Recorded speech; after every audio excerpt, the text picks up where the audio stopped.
And we are live. Hello, everyone. Welcome to the Alien Spaceship stream. You could be watching from anywhere around the country or the world, and I really appreciate all of you coming to you from the Spaceship Studios from a galaxy far, far away. Alright, so now I'll be switching over to the other window so everybody can see me.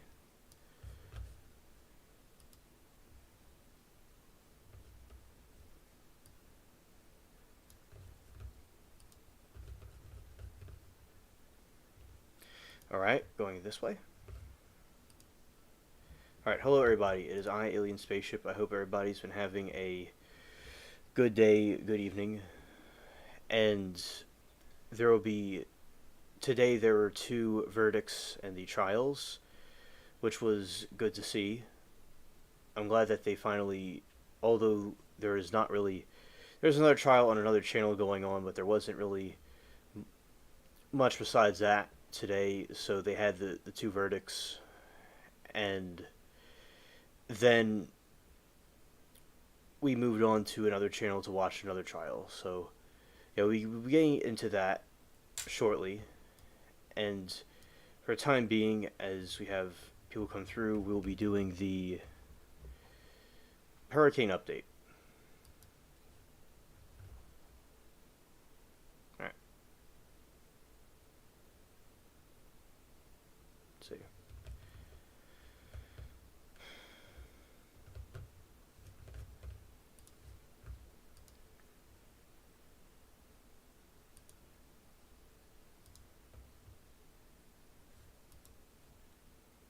Is that the right one?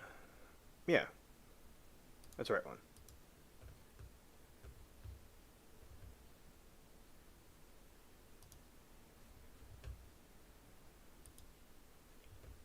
Let's go to this. Alright, shout out to the Spaceship Cats. Okay. And let's go into the hurricane update. Hello, Becky. Good evening to you. Welcome to the stream. I appreciate you. Okay. So, hurricanes.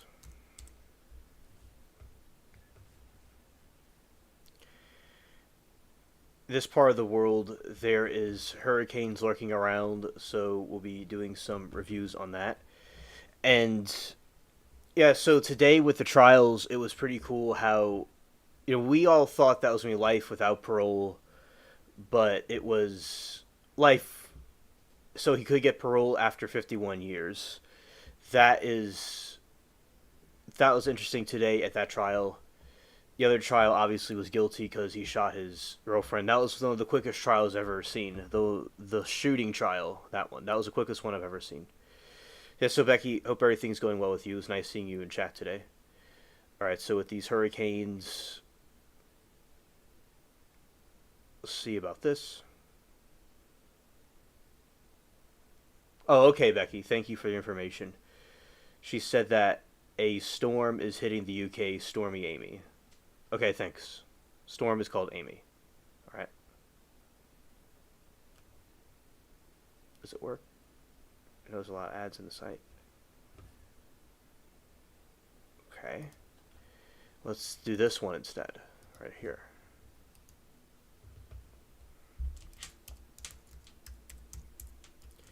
Hurricanes in the Atlantic. Yeah, because I remember I was seeing some storms that were heading towards that direction in the United Kingdom and the UK. I saw that some stuff was going that way. So, yeah, I'm sure getting rain and wind, things like that, because usually I'm not as familiar with hurricanes going in that direction, but they seem to go in that direction sometimes when they go out into the Atlantic and go out the other way to the east. There's a storm hitting UK, Storm Amy. Yeah, it was definitely shocking, indeed.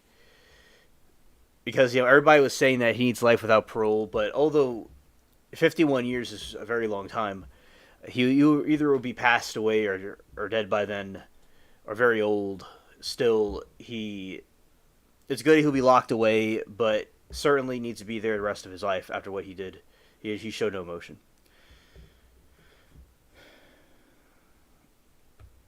Okay, let's see hurricane updates. Hurricane update.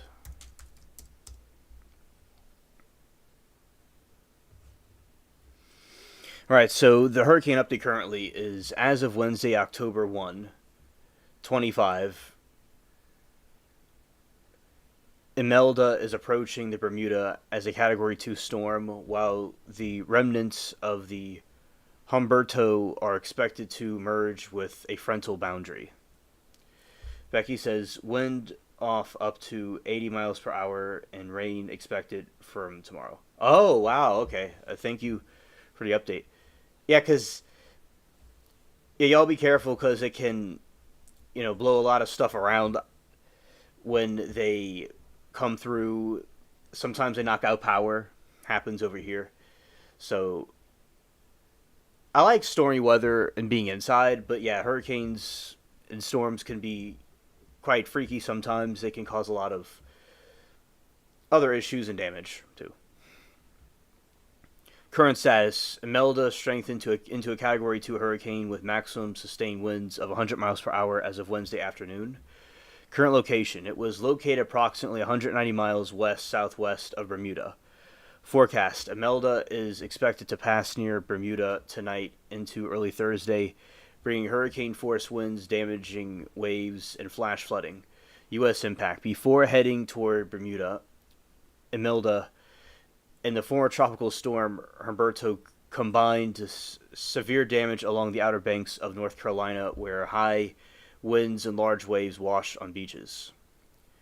Okay, Hurricane Humberto.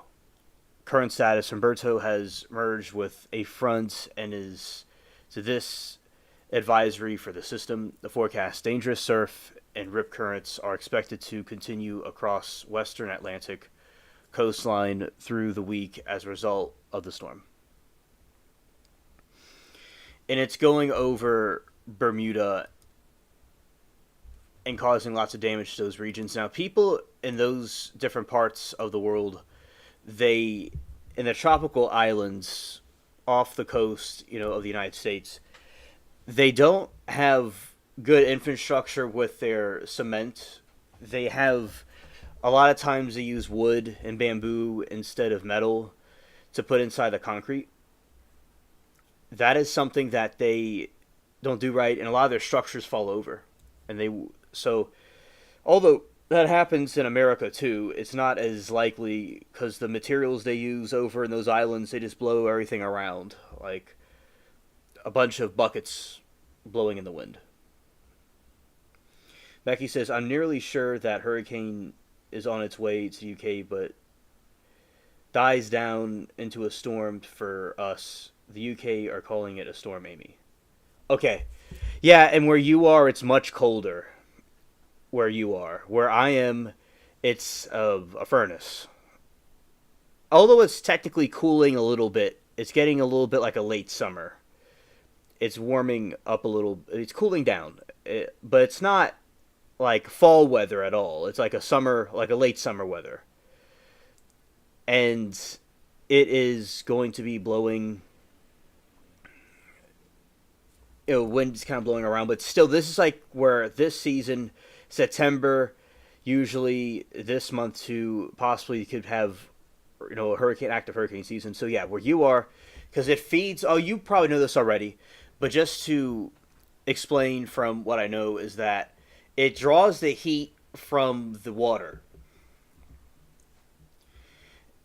And when it draws heat from the water, it fuels it. It's like a fuel to it. Now, when it goes into cooler waters and cooler areas, it dies down. It gets more like a storm.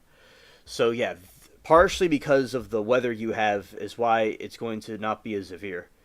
Because it can increase its power if it's, more severe.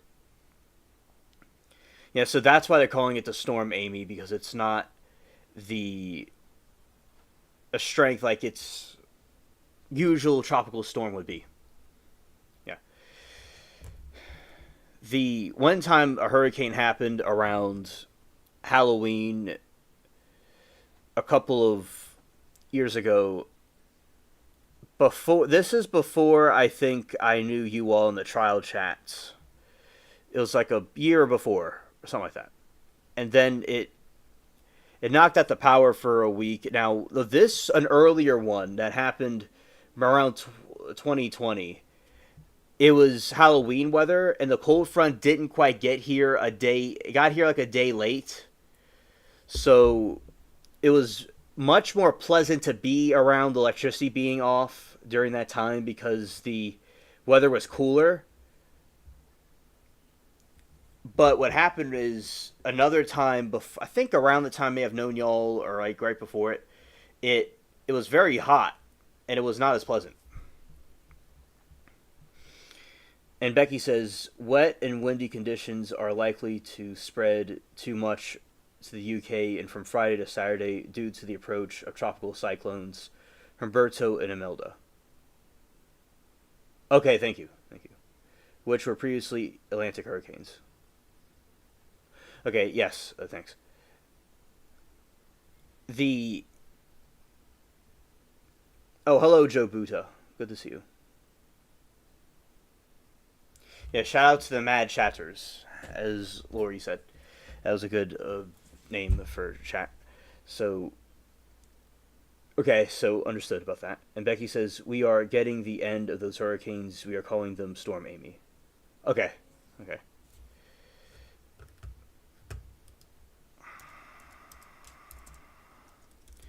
Hope you're doing well, Joe. It's good to see you, buddy.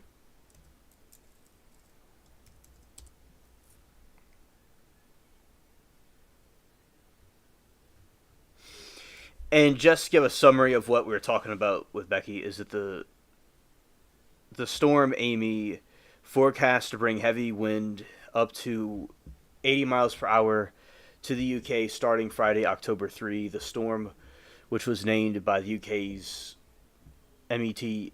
Met Office on Wednesday, is expected to cause significant distribution across the northern western parts of the UK. Arrival. The storm Amy is expected to rapidly arrive in UK on Friday evening, continuing through Saturday, October 4. The origin of the storm intensity has been influenced by remnants of Atlantic Imelda and Humberto, which accelerated into a jet stream.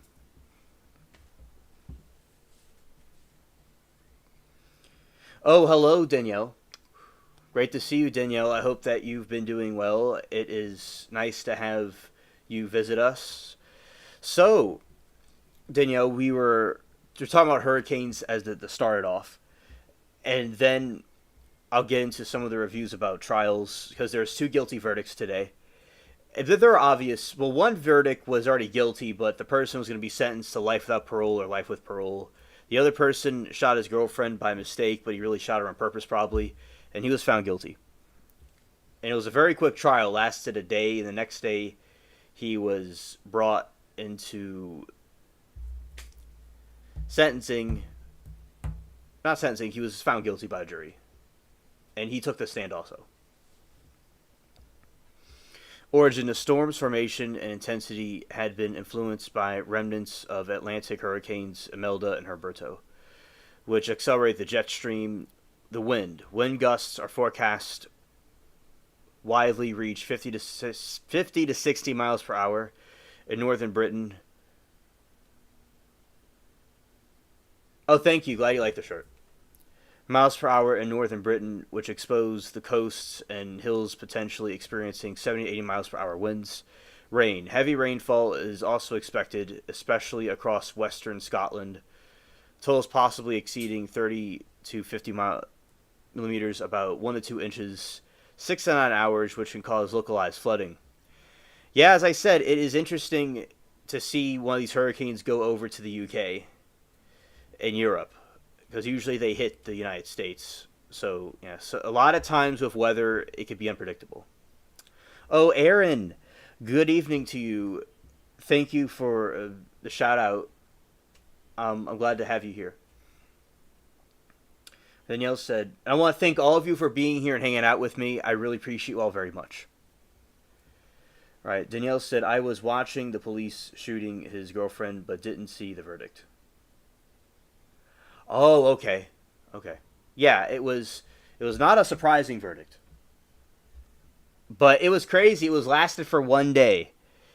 And Kathy was saying it was going to last for a week.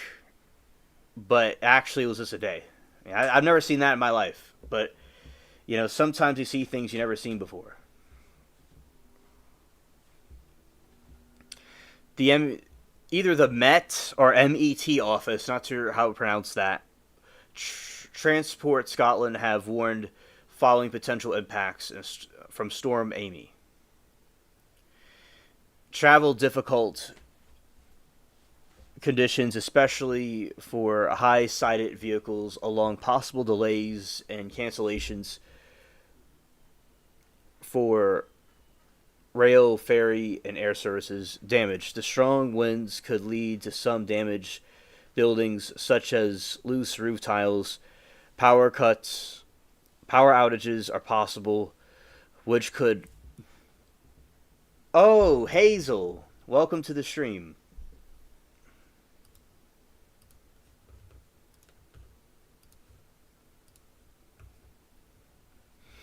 Thank you. I'm glad that you think it's very cool. As we know you from Trial Chat.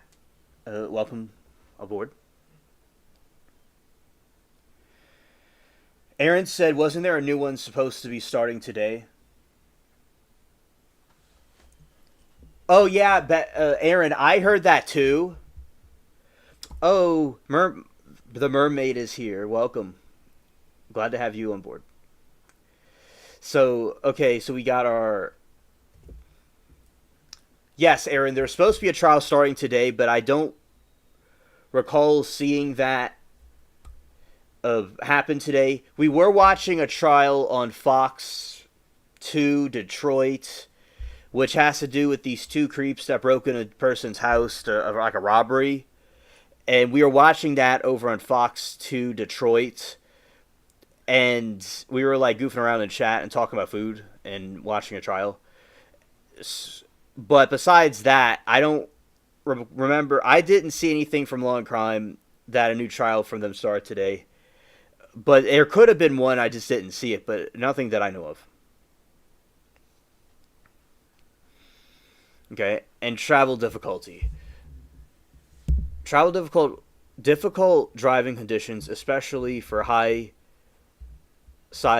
vehicles, along with possible delays and cancellations for rail, ferry, air services.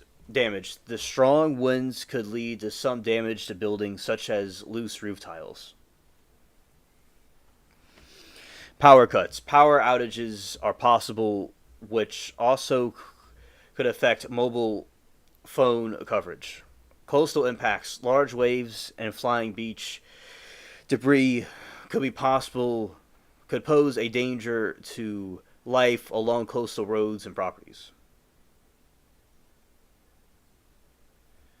Oh, there's a hearing in the Trinity Pelagu trial. Oh, tomorrow. Okay, thank you. All right, so that is the hurricane update. It'll be remnants of it are going over to United Kingdom, and which I have relatives in England, and there's subs and people in Scotland and Ireland. So we were telling everybody what's going on here. All right. So that is that update, and now we'll be getting into the trial updates. So this is about trials that we're talking about today.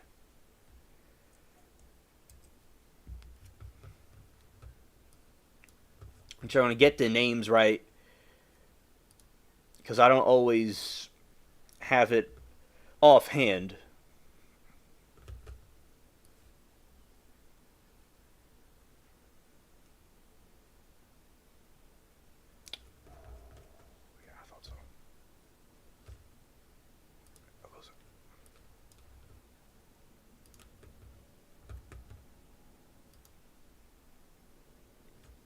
Okay, let's see if the name of this thing is called... Come on. Yeah, there is supposed to be one coming up.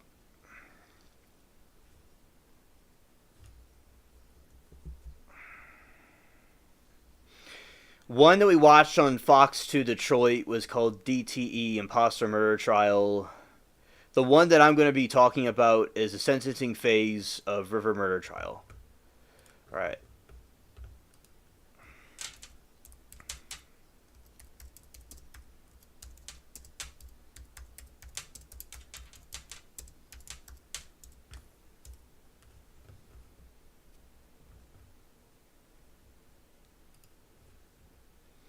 Okay, and Gun Clean Gone Deadly Trial.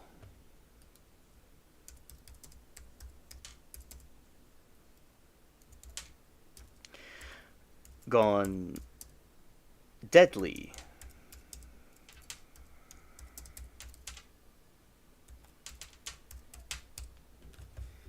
Alright, let's see.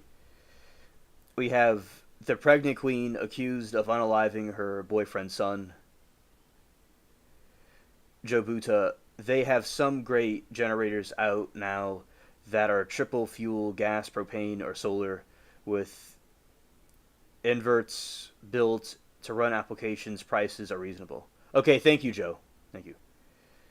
Is a hearing just a trial due to start November, December?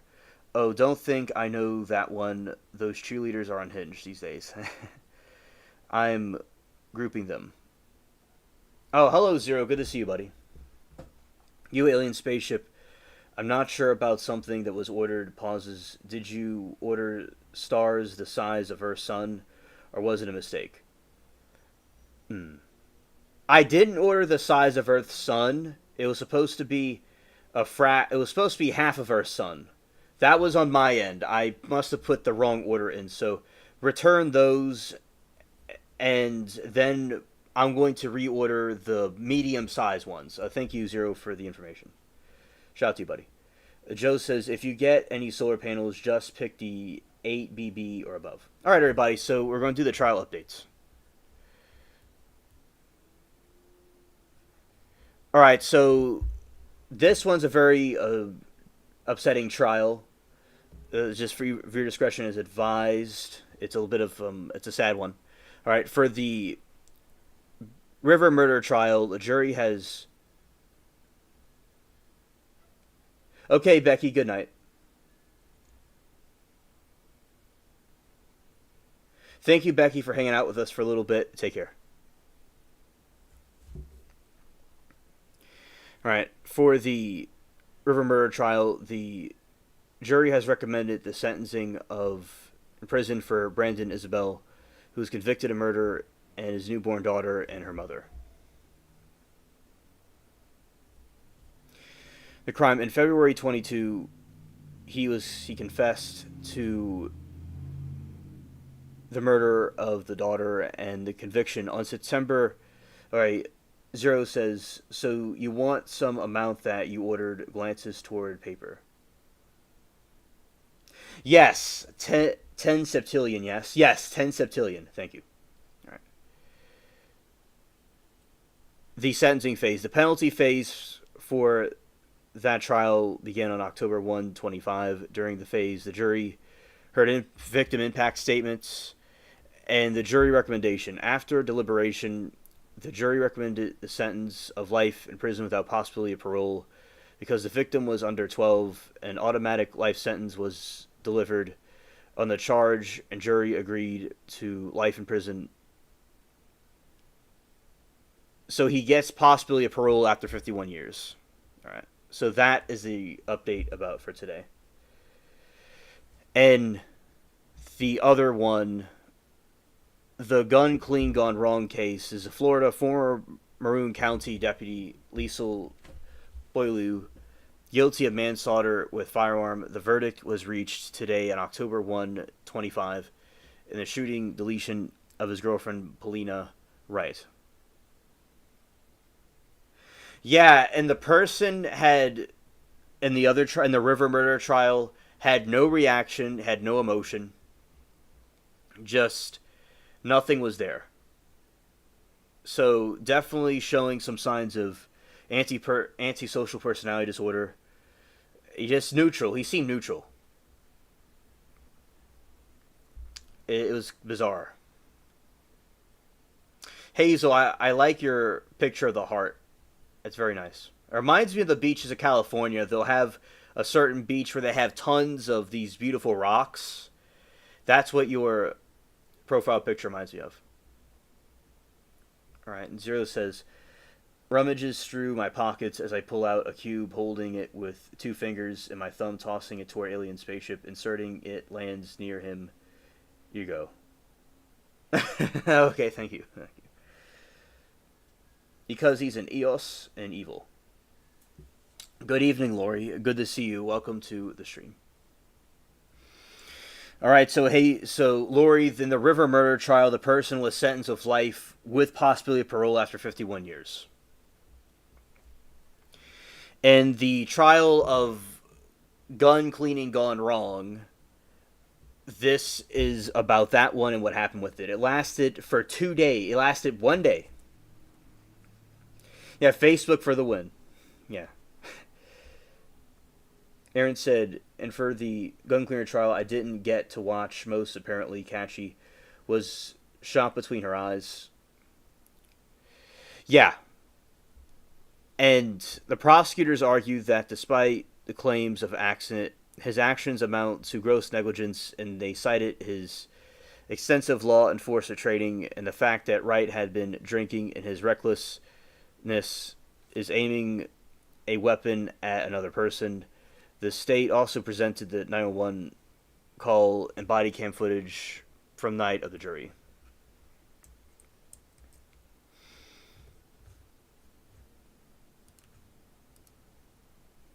And I will fact check myself about where exactly she was hit, Aaron, to give you the exact information.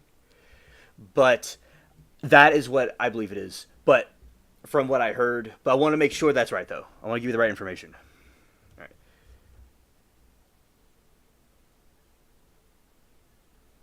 Yeah, Hazel's new to our channel, but she is part of our trial chat fam. I'm so glad that she came here today. I appreciate the different people I know from across YouTube that came here, and I really hold dear in my heart very closely the trial chat fam. Everything that we've been through. All right. Danielle says, Alien, did you see the deputy screaming on the video? My God. Yeah, I saw that. It was very heartbreaking indeed. All right. Zero says, real question, who has bullets in a gun that is being cleaned? Don't you have to take the gun apart to do that? Yes, exactly, Zero. That's a very good point. Because when you're cleaning a firearm, yeah, you would take likely in a lot of situations, take the pew-pew gun apart, and you certainly would not have a live round in it, and you would check it to see if there's a live cartridge in it. So, and he's a sheriff, so he should know. And if he was intoxicated, he shouldn't have been cleaning a firearm. So we do think that he did it on purpose. That's a very good point right there, Zero. Oh, you're welcome, Hazel.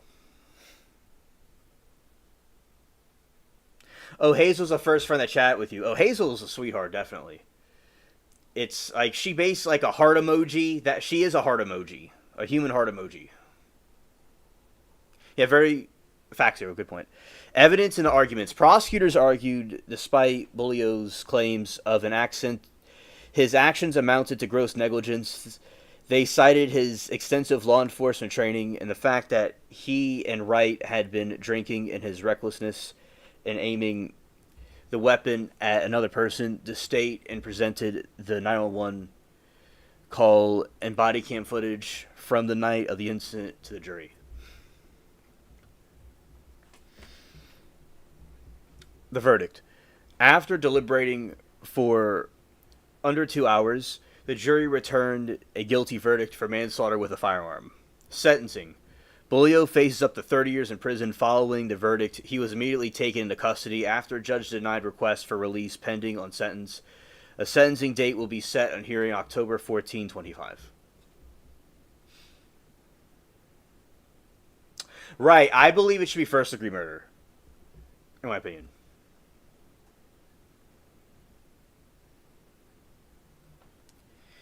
Now let's see why it was in first-degree murder.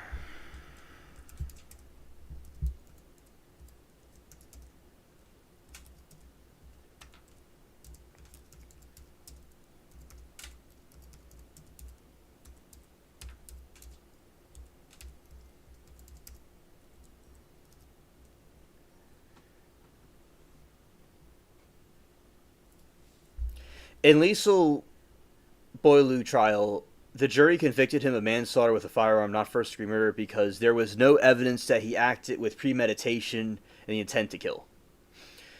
That is the reason why that is. As Sarah Bone would scream, it wasn't intentional. Right. Under Florida law, the distinction between murder and manslaughter rests on the defendant's mental state or at the time of the crime was committed. First degree murder requires premeditation. Prosecution must prove for the deletion killing was intentional and planned in advance. However, briefly, prosecution's argument, though prosecutors highlighted gross negligence, citing the extensive law enforcement training and the fact that he was drinking, they did not present evidence to prove that he formed a premeditated intent to delete his girlfriend. Cleaning and not flagging someone is ingrained into handling habits, especially having prior training. Yes, Joe, absolutely. I do agree.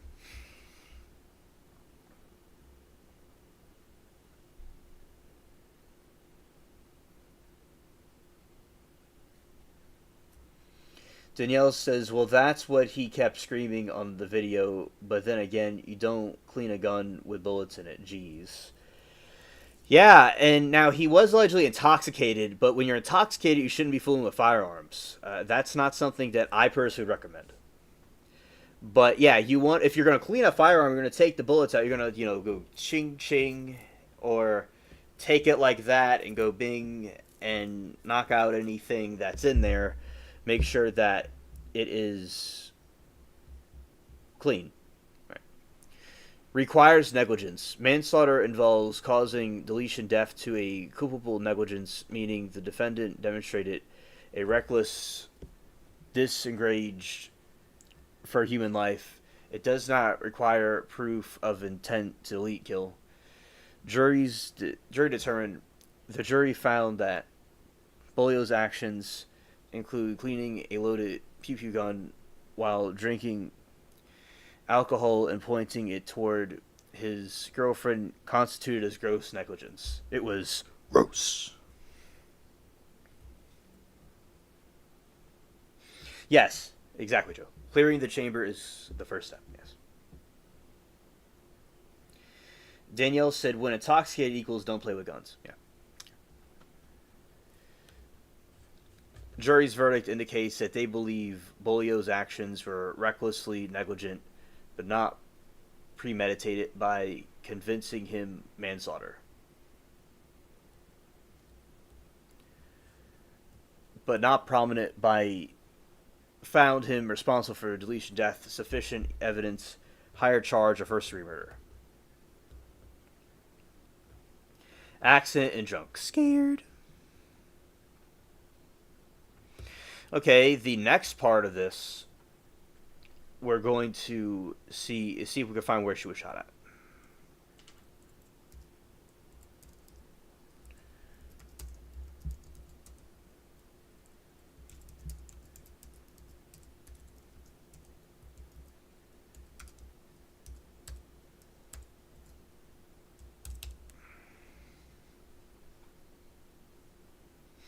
Or it was like what I told you all before. Yes, Aaron, correct. What I said before. Polinia Wright was fatally shot in the forehead by her boyfriend in their home in Ocala, Florida. During the trial, a medical examiner testified that the bullet entered her forehead and exited the back of her head.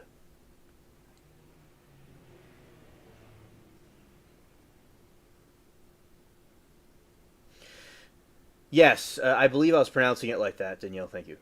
But if I wasn't pronouncing it correctly, thank you for helping me with pronunciation, because I don't always get it right. Which, in my city, is a French city, and I thought it was, yeah, Boileau. But if I got that wrong, you can correct me. It's fine. Thank you, Danielle. But I thought I was saying it right.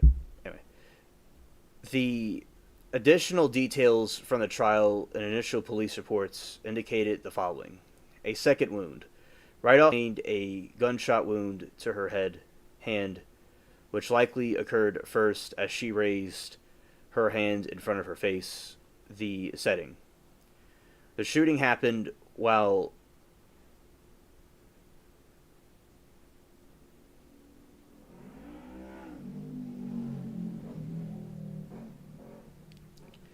and Aaron said, "Where did Miranda go?" Oh, I don't know where Miranda went. Maybe she's lurking or something came up. Oh, thank you, Danielle. Boyolo. Oh yes, okay, Danielle. I thought I was pronouncing it right. Thank you. So, thank you, Danielle. And Aaron said, "Anyone heard from Abby?" We have not heard from Abby at all. And Miranda, I don't know where Miranda went. Okay, and with Miranda, I do not know where she went. Just in case if I got cut out for a second, Miranda, I assume is lurking or maybe something came up. I don't know. But Abby, I've not heard from her. To answer your question, Aaron. Okay. Hazel said,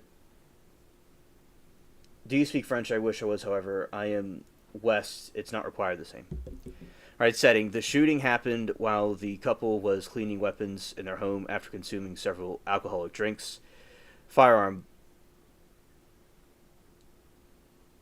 Boilo was demonstrating with an AR style pistol rifle with the weapon, which claimed he forgot was loaded and discharged.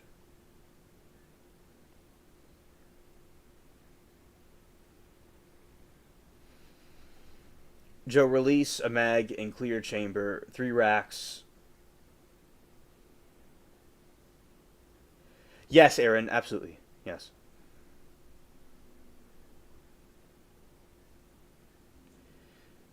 Yeah, sending love vibes towards Abby's way. Yes.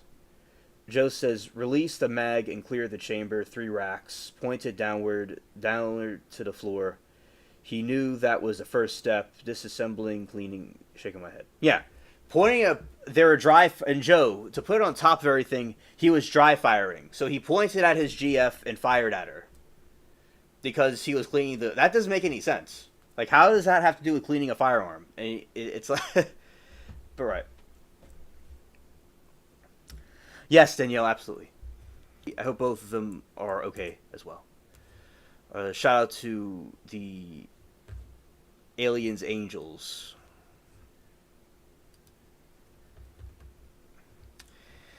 Now, I'm going to be talking about a scary story for Halloween because we're getting to the Halloween season, so I will be doing that. Now, Hazel's picture reminds me of these rocks. Yeah, and Aaron said, yes, I know Miranda has been healing.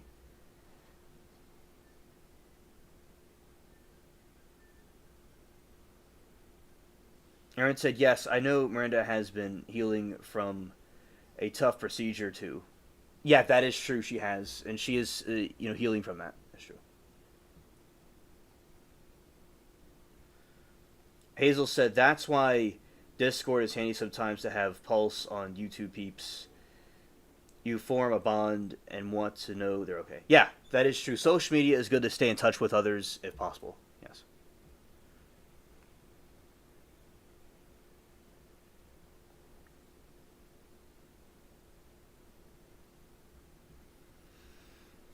Joe says, "No, everyone knows you always act as if it's loaded, even if you know the thing it's not. You know.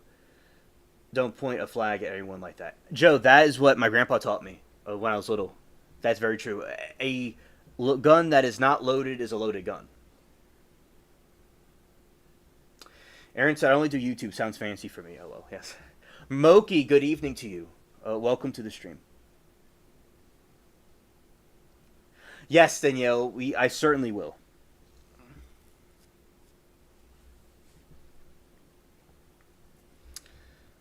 All right.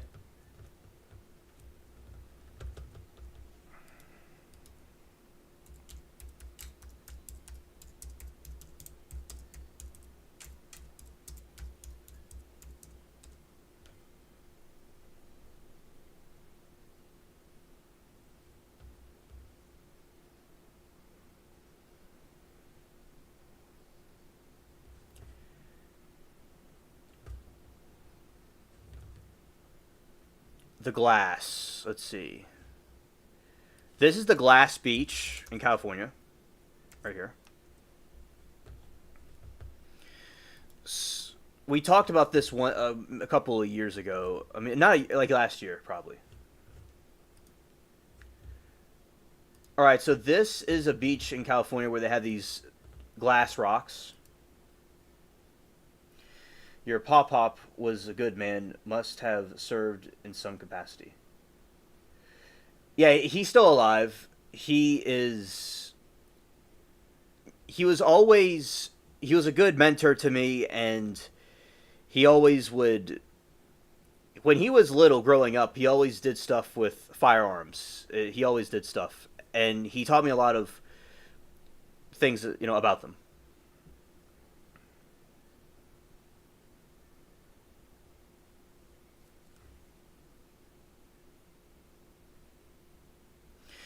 Hazel, she is doing fine. We saw her recently. She's doing okay. She's been busy a lot. Hello, Frog. Good to see you, buddy. All right, so these are the rocks of California of the Glass Beach in Fort Bragg, and this is what Hazel's profile picture reminds me of.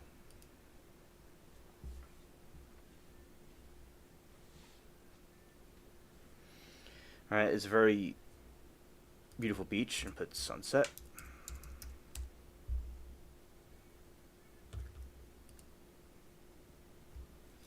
Yeah, definitely, I can see it.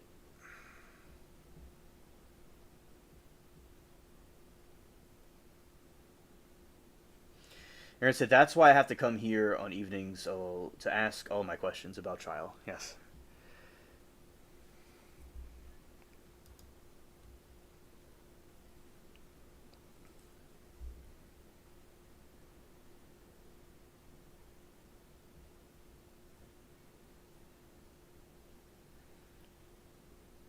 Oh yeah, it's a beautiful beach. It's completely filled, covered with those rocks, and that's what Hazel reminds me of.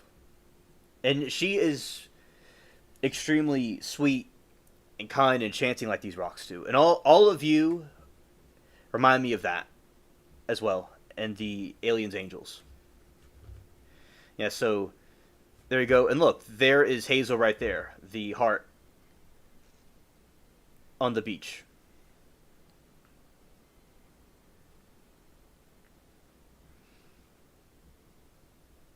Right there. Let's see some more. That's another picture of it. Yeah, so very enchanting sunset, and that's a very beautiful beach to. They have all those rocks.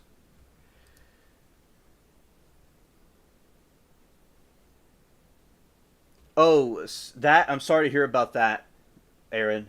Prayers for your dog.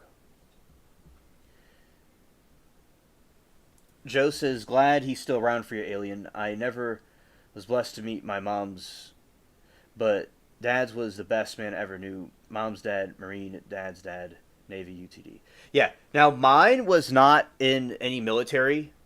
He had his own company. He had a couple of companies though. He had a couple of companies. He knew a lot of people in his life, but he did not serve in the any kind of military.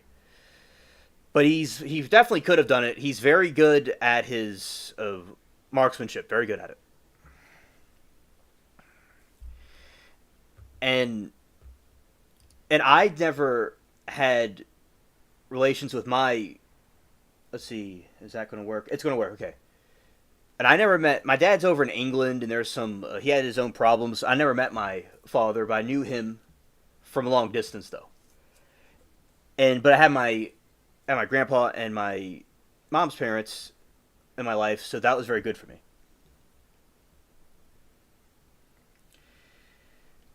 So yes, in life, it's interesting to see the different stories people have in life because walking each a mile in each other's shoes, as they say, to see what each person went through and what led them to be who they are. All right, Aaron says thanks, Danielle Moki. He's 15, so I'm lucky to have him, but he literally has collapsed and stopped walking. Oh, that is the worst, Aaron. To go through something like that, to see a pet go downhill and prayers for him and you, and thank you for telling us what was going on.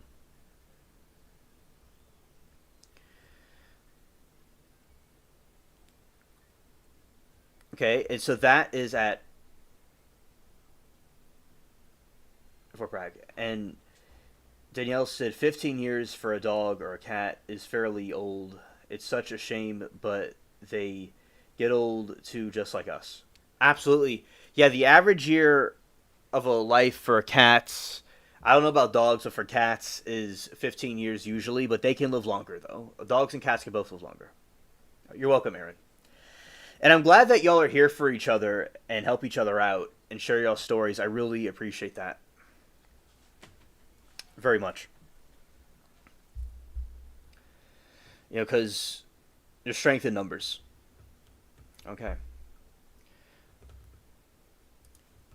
Information about Fort Bragg is these aren't actually rocks, but sea glass. So they're the sea glass for decades area was used as a public dump site, and the ocean has since tumbled the smooth, countless pieces of glass and pottery into fostered, colorful pebbles. Colors. Visitors can see a variety of colors, including luminous, amber, aqua, emerald, and pearl.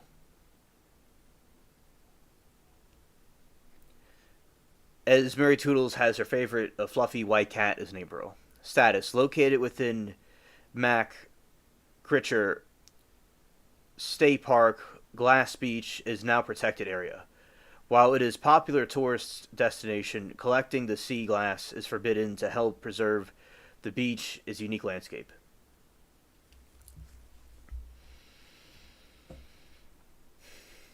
Moki says, my cat is on the downside, and he's 12.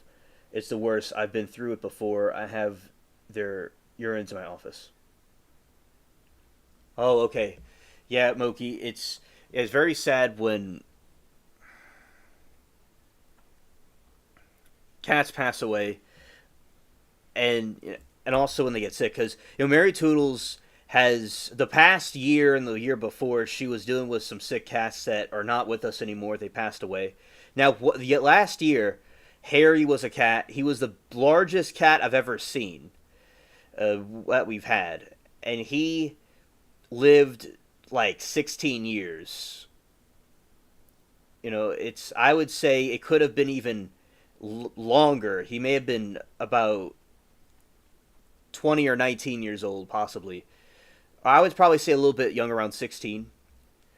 But he passed away last year, and Mary Toodles always took care of him. And Moki, that you remind me of Mary Toodles in the sense that you're taking care of the cat, and also you too, Aaron. Like take care of animals. Mary Toodles always loves the animals, and taking care of them. So, but right at the moment, the cats are youthful or like younger, and at the moment, none of them are older at the moment. But yeah, I could definitely understand the struggle. It can be a very heartbreaking thing. And Moki says, every time I lose one, I say I'm not going to get another one, and then I do. There seems to be, I think, there might be another cat that's outside now that Mary Toodles is looking after. One that has come through that and is outside. We're going to try to catch, probably.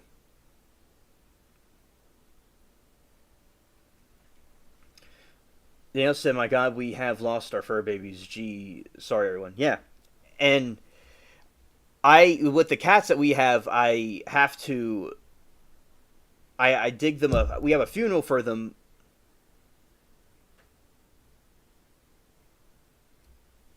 Oh, Lori, thank you. Yeah, maybe he was mixed with one of those bigger cats. I thought he was mixed with one of those bigger cats because he was very big. It wasn't like abnormally large, but he was very, very big. Like a little bit bigger than a regular cat. So maybe his distant ancestor was related to one of those. So she says Maine Coon cats are mixed, and Maine Coon cats are larger and tend to live longer. My sons lived to 17.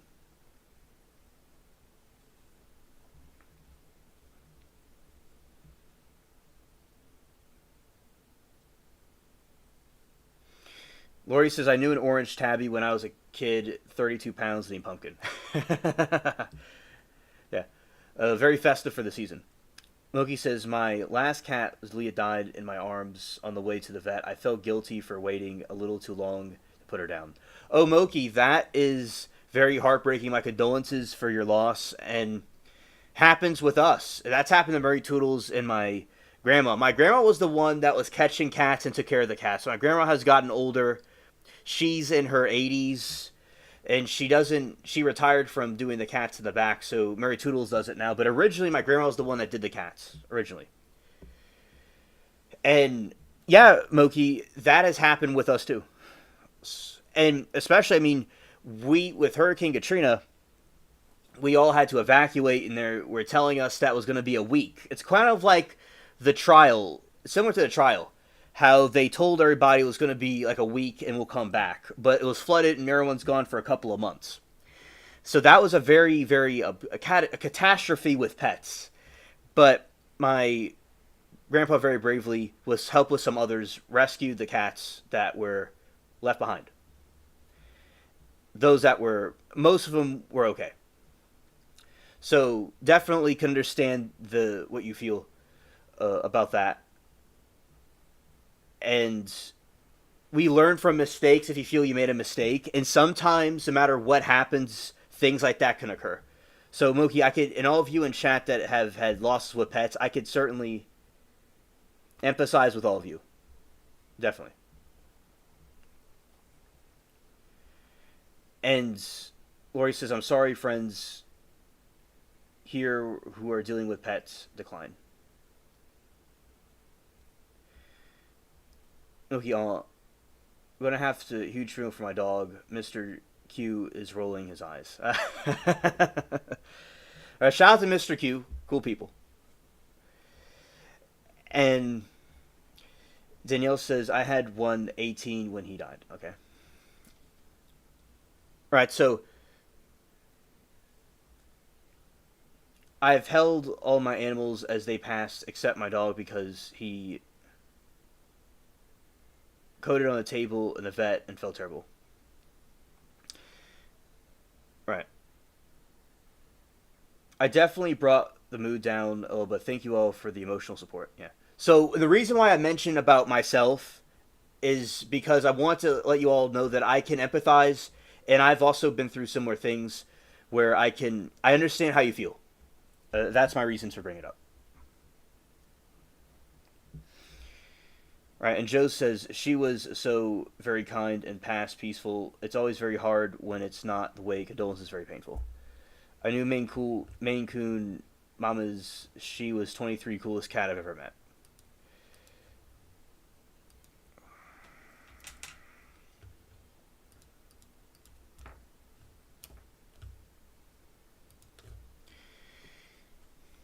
Now, Moki, how many cats do you have? I forgot what the number was. If you want to share. In the back, we have... Oh, the good news today... Oh, thank you, Lori. The good news today is that I saw some alien abductions. Okay, Moki, understood. We'll talk about some alien abductions, and then I'm going to talk about the scary story. The Halloween story. Oh, you have 2 cats, okay. I had a fun day with the cats in the back. I played with them, and I petted them, and I moved them around today. It was... So the other cats had a very good time. And, I have this pirate bracelet right here. And the pumpkin cat went and took it. And I saw him across the room when it was in his mouth. So he's truly a pirate. I have 3 to 2 females and a male. Okay. All right, I saw some alien abductions, and then we'll get into the scary story. All right.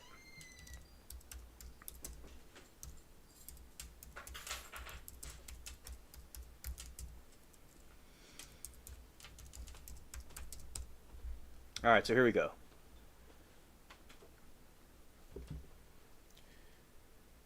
Shout out to Mary Toodles. Okay. How's Pearl? I haven't gotten to her. I've been dealing with tinsel and I don't know, the white cat outside, Poots, and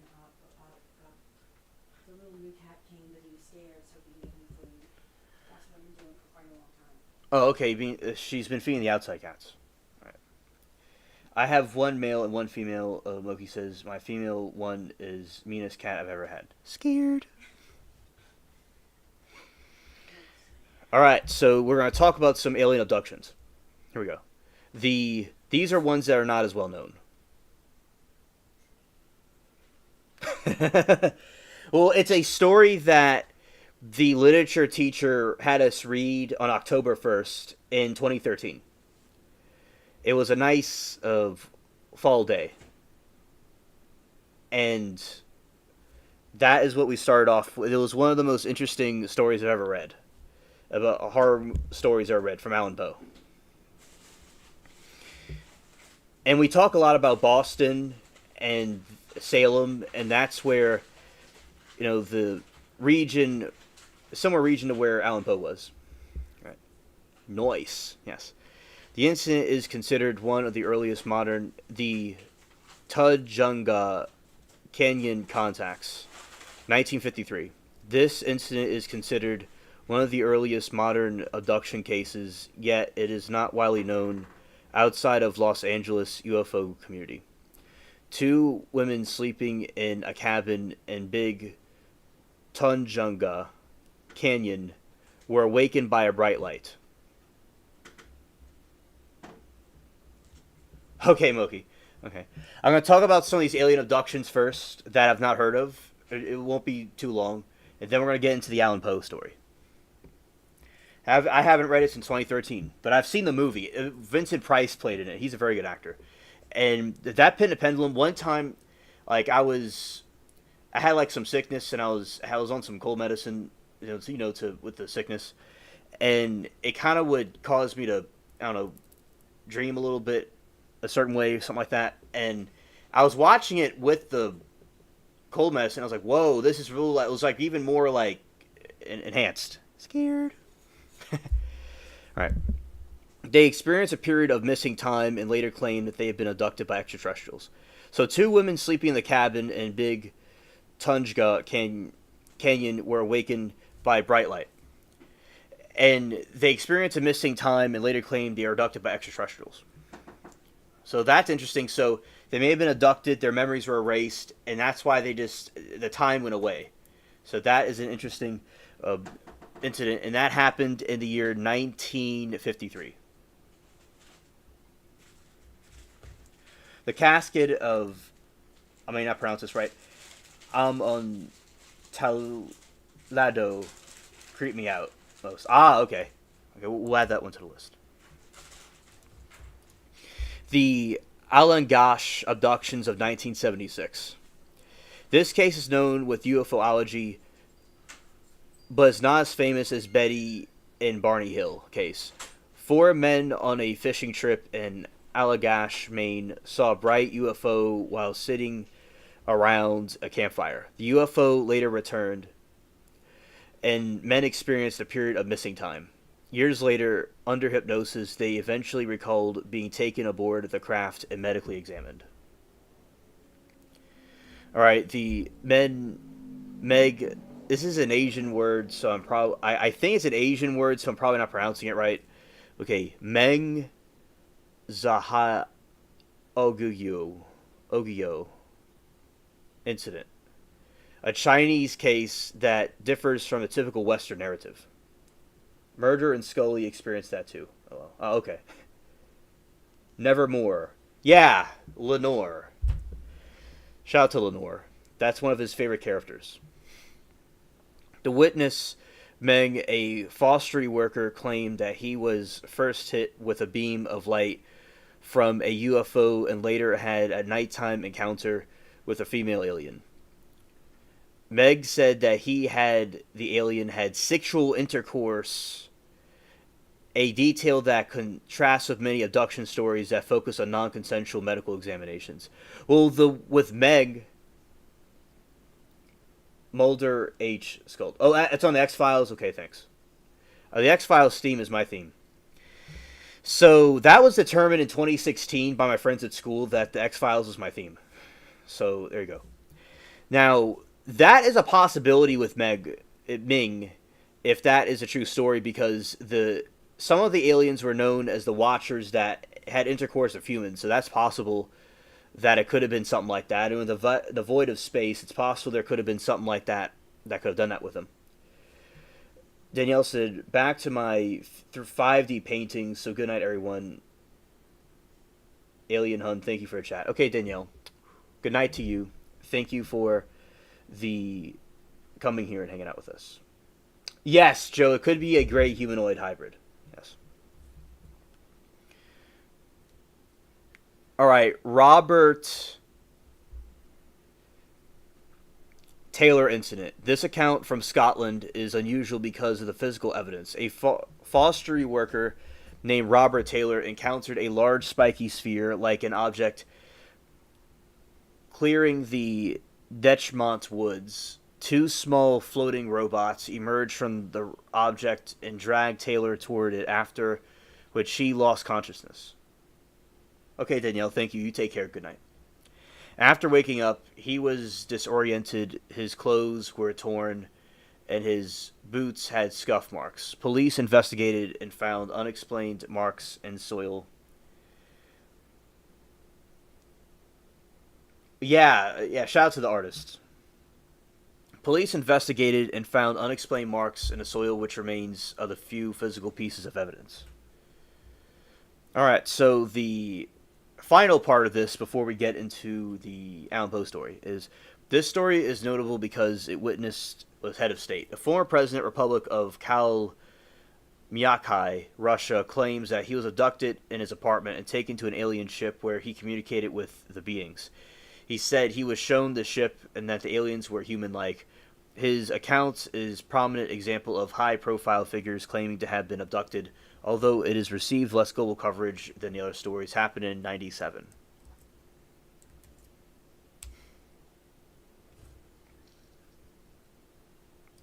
Alright, so let's get into this right here.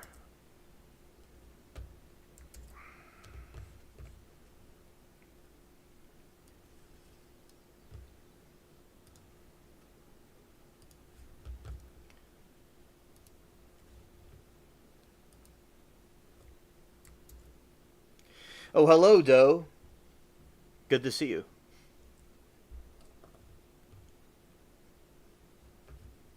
Alrighty, here we are.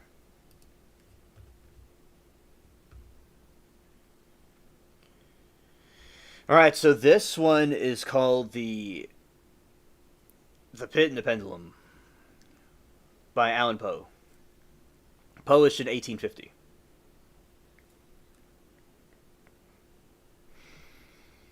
I have not done this since 2013. Alright, let's go. I was sick unto death with that long agony, and when they at length unbound me and I was permitted to sit, I felt that my senses were leaving me.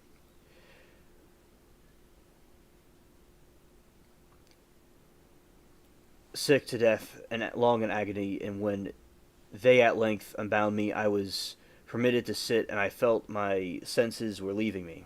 The sentence, the sentence of death, was the last of distinct incantation which reached my ears. After that, the sound of the inquisitorial voices seemed to merge in one of the dreamy, intermediate hum. It conveyed my soul the idea of revolution, perhaps from this assertion and the fancy within the burr of mill and wheel. This one only for a brief period.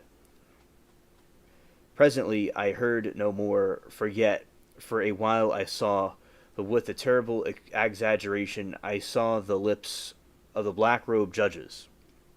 They appeared whiter than the sheet upon which I traced these words, and thin, even the grotesqueness thin with their intensity of their expression of firmness, of immovable result, of the stem of contempt, of the human torture. I saw this, the decrees of which to me was fate, were still issuing from the lips. I saw them wreathe the deadly location. I saw them fashion the syllables of my name, and I shuddered because no sound succeeded. I saw too, for a few moments of delirious horror, the soft, nearly imperceptible waving of the stable draperies which enwrapped the walls of the apartment. Then my vision fell upon the seven-tailed candles upon the table. At first wore the aspects of the charity and seemed white and slender. Angels would save me, but then all at once there came most deadly nausea over my spirit, and I felt every fiber of my frame thrill as if I had touched the wire of lavinic battery, while the angel forms become meaningless specters with heads of flame. And I saw from them there would be no help, and then there stole into my fancy like a rich musical note, the thought of which sweet rest there must be a grave. The thought came gently and stealthily and seemed long before it attained full appreciation. But just as my spirit came at length properly feel and entertain, it figures the judges vanished as magically formed before me. The tall candles sank into the nothingness. Their flames went out utterly. The darkness, supervented. All sensations appeared swallowed up in a mad rushing descent as a soul into Hades. The silent stillness night were the universe. So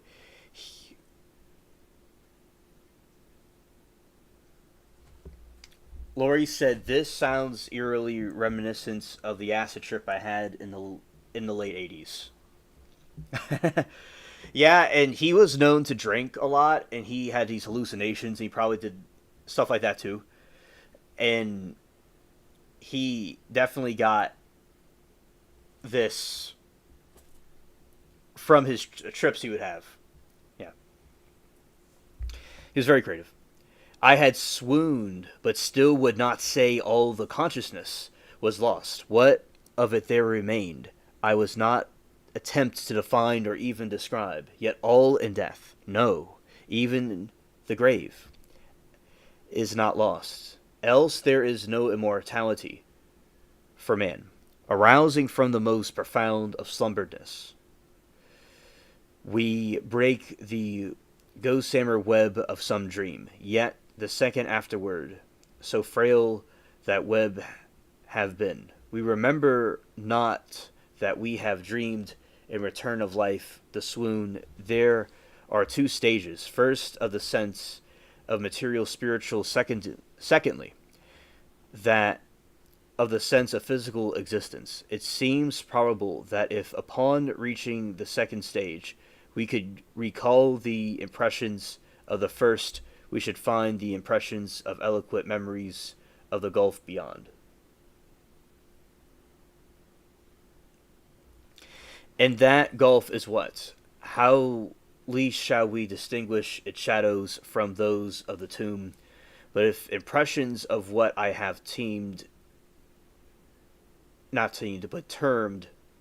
the first stage are not at will recall after long interval, do they not come unbidden, while we marvel whence they come? He who has never swooned is not he who finds strange places and wildly familiar faces. Coals and glow is not he who beholds.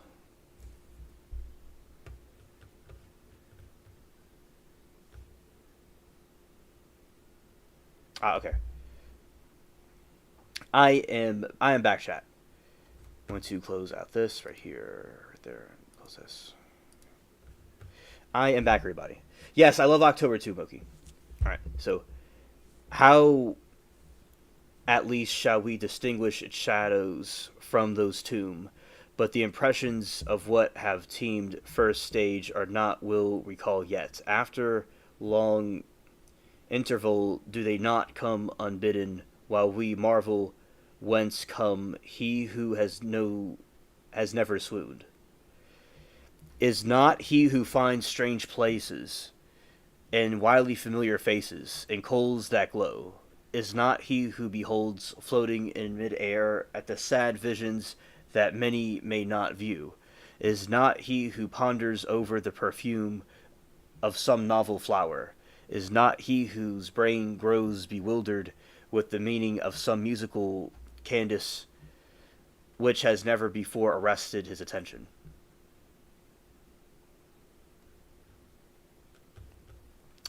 Joyce, we are talking about a dungeon, a dark dungeon with rats.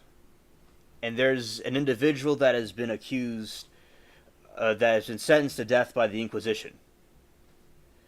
And and Allan Poe describes what happened. And Joyce, this was the story we opened up on October when I was in school back in, say, 2013, I'd say my freshman year.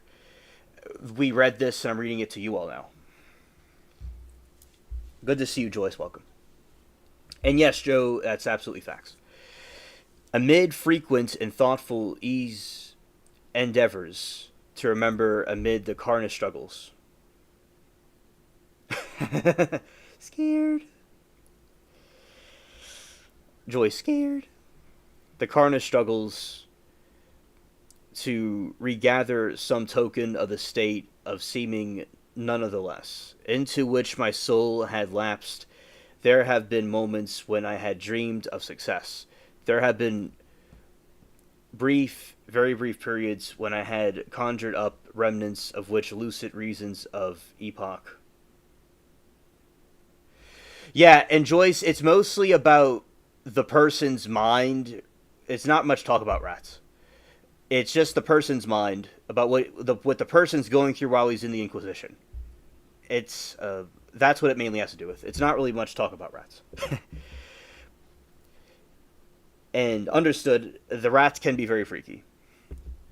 Remembrance which lucid reason of later epoch assures that could have reference only to that conditions. Oh, thank you, Moki. A shout out to hockey. It's a good sport. Shadows of the memory tell instinctively of tall figures that all lifted bore me silence down. Down, still down, till a hideous dizziness oppressed me at the mere idea of the embellmentness of the scent. They tell of a vague horror at my heart on account of the heart's unnatural silence. Then comes sense of sudden motionless throughout all things, as those who bore me, ghastly train, had outrun their descent, the limits of the limitless, and paused from the wearisomeness of their toil. After this, I called to mind flatness and dampness, then all the madness of memory which busies itself among the forbidden things.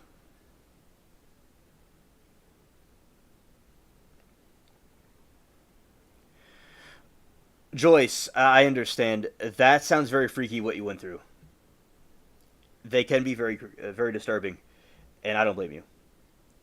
They, and also Joyce, they were known to carry the plague during the Black Plague, and they're rumored that the vampires are bringing them from Eastern Europe and Asia.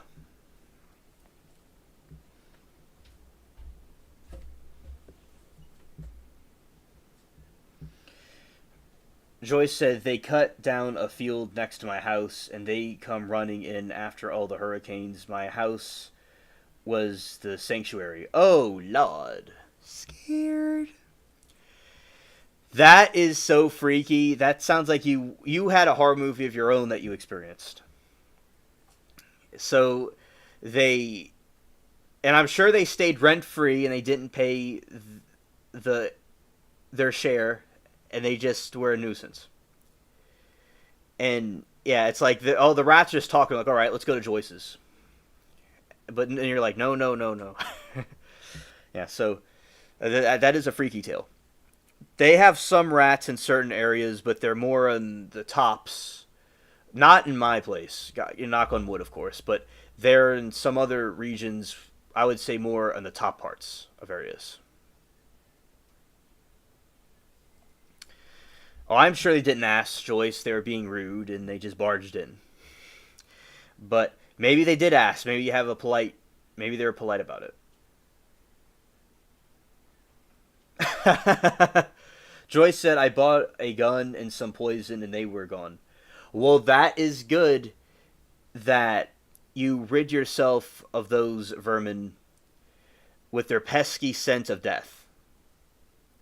They gone with the wind. That is a sure bet.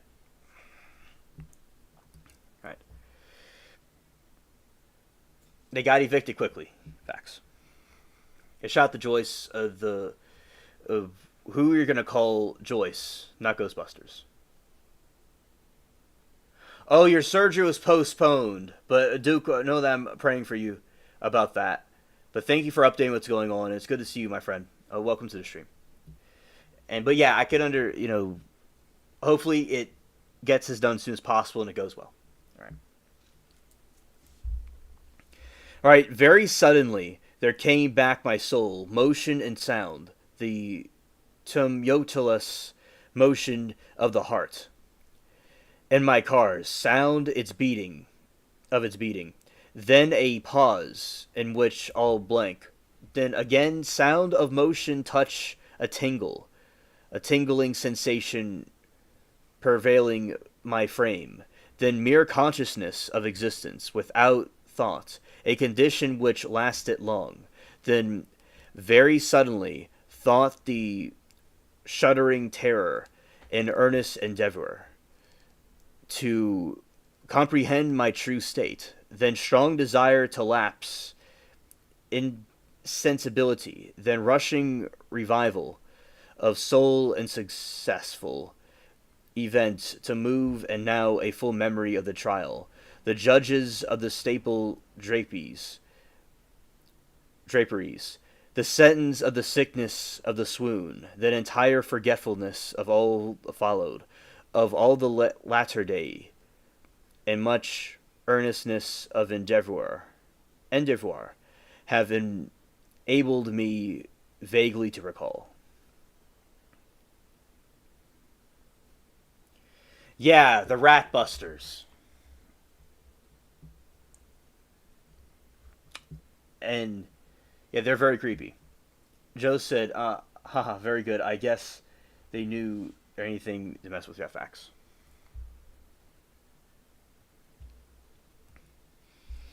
Right, so far I had not opened my eyes. I felt that I lay upon my back abound.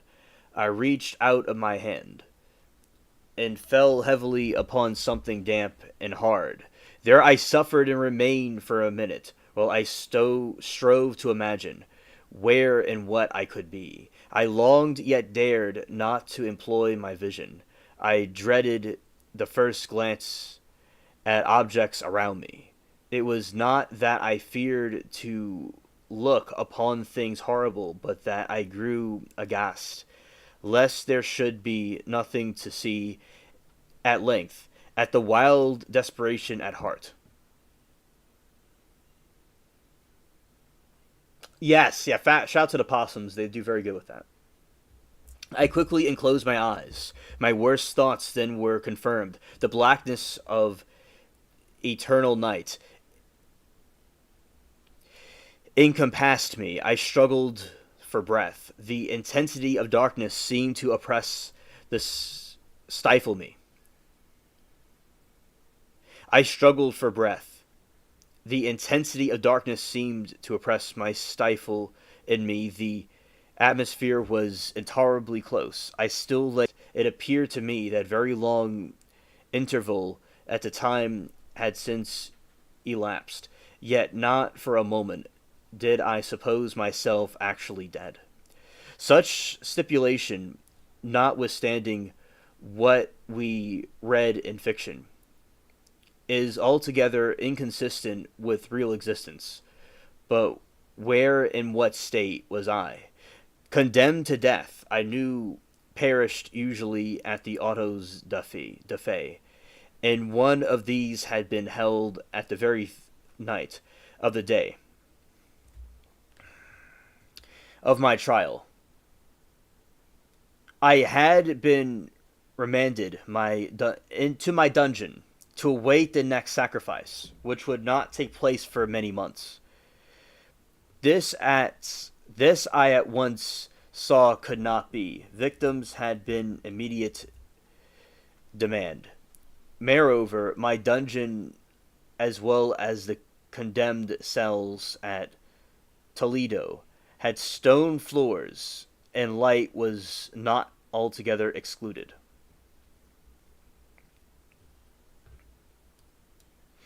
So he's in this dungeon. He has anxiety and fear, and he's thinking of all these thoughts while he's sitting in this dark dungeon, having flashbacks of the judge and the inquisitors during the Inquisitions. Febreze alert. Facts.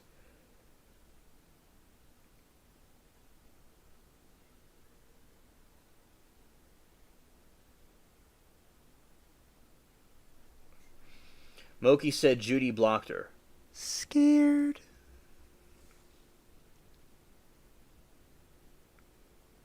Joe said she's nothing to mess with. Her kindness is not weakness. And I agree with you, Joe. Al Capone said one of my favorite quotes that describes me too is that the kindness, never mistake my kindness for weakness, Al Capone said. He's nice to everybody, but if somebody is not nice to him, kindness is something they will not remember about him. Joyce said that she is dangerous. Facts. That is my grandma's birthday is on the 16th. All right. A fearful idea now suddenly drove the blood in torrents upon my heart, and for a brief period I once more relapsed into insensibility. Upon recovering, I ate once started my feet, trembling convulsively in every fiber. I thrust my arms wildly above and around me all directions. I felt nothing, yet dreaded to move a step, lest I should be impeded by the walls of the tomb. Perspiration burst from every pore, and stood in cold big beads upon the forehead. The agony of suspense grew at length intolerable, and I cautiously moved forward with my arms extended, my eyes straining from their sockets in the hope of catching some faint ray of light.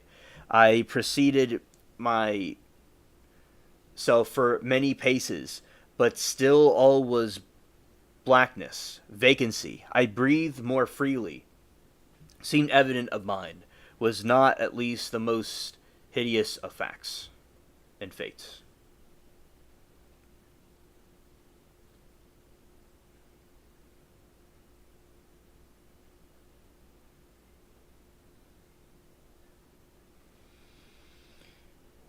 Okay, so Oki said, remembering big flip flop side flop debate, I made a joke about her throwing a flip flop at the guy she was fighting with, and she called me a drunk and blocked me. Scared. Scared.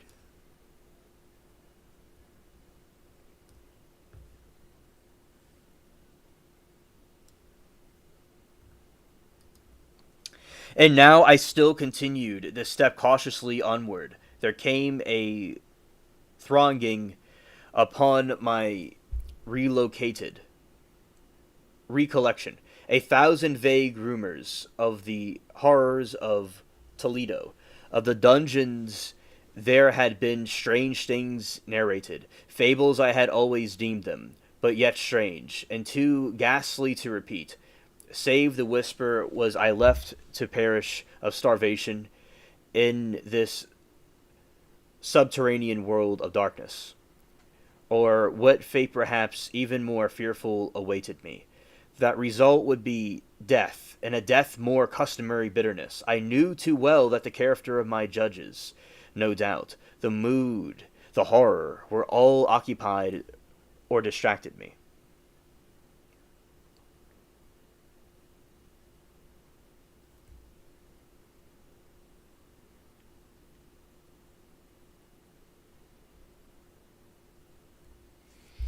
My outstretched hands at length encountered some solid obstruction. It was a wall seemingly of stone masonry, very smooth, slimy, cold. I followed it up, stepping with the careful distrust with which certain antique narratives had inspired me.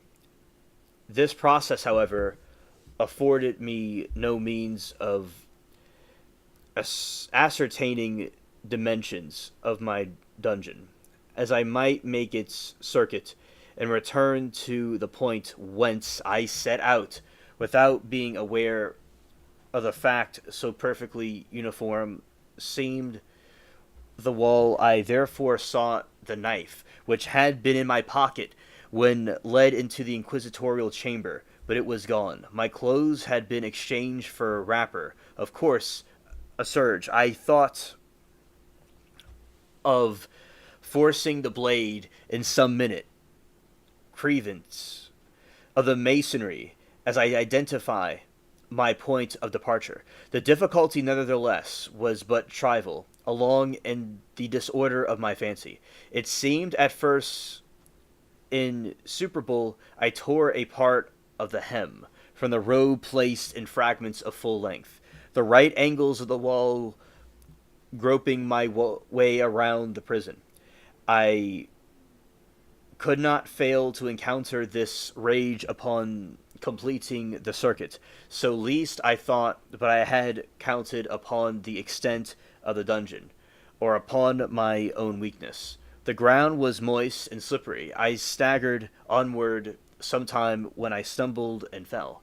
My excessive fatigue induced me to remain posture, and sleep soon overtake me as I lay.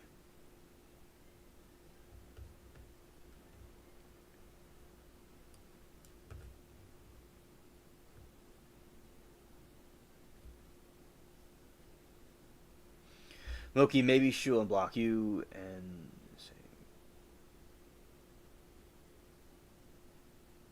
because return betrayal of their graciousness with righteousness, unpredicted rage. Right.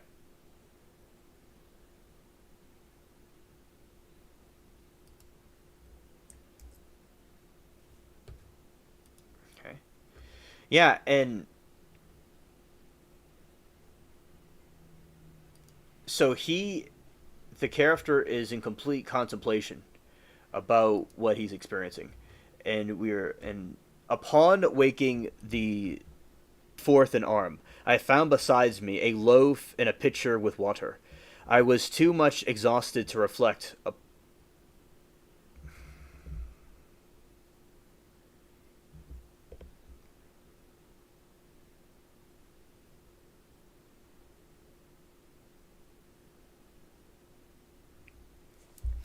Upon awaking the stench a fourth of an arm, I found beside me a loaf and pitcher with water. I was too much exhausted to reflect upon this circumstance, but ate and drank with avidity.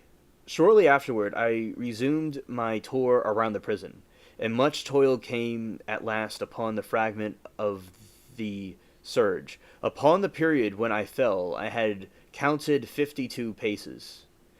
Upon resuming my walk, I had counted 48 more. When I arrived the rag, there were all then 100 paces, and emitting 2 paces to the yard. I presumed the dungeon to be 50 yards in circuit. I had met, however, my own angles in the wall, thus I could form no guess of the shape of the vault. The vault I could not help supposing to be in.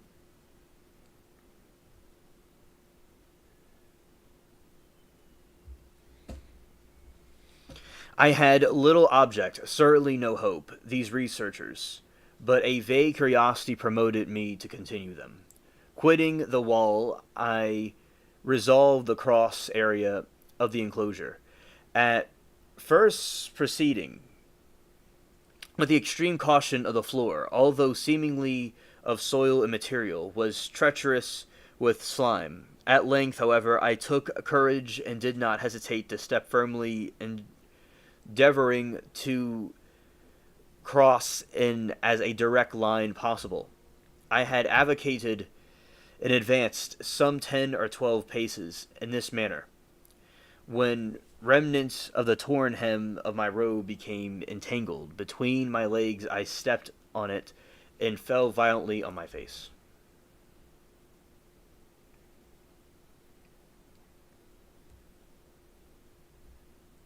That's hilarious, Lori.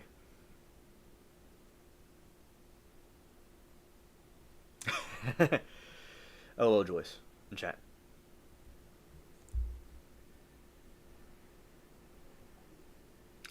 In the confusion attending my fall, I did not immediately apprehend a somewhat startling circumstance, which yet in a few seconds afterward, and while I still lay prostrate, arrested my attention.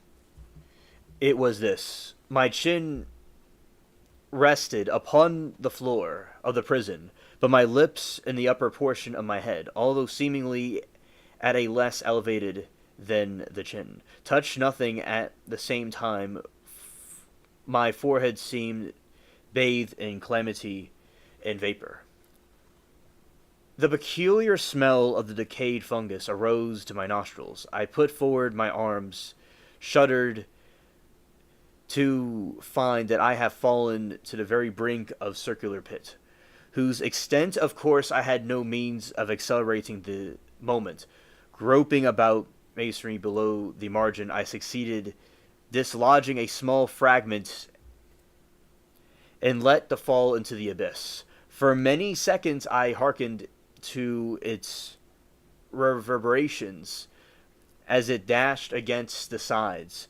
The chasm descent. At length there was a sullen plunge into the water, succeeded by loud echoes. At the same moment there came a sound resembling a quick opening, as rapid closing of a door overhead, while a faint gleam of light flashed suddenly through the gloom and suddenly faded away.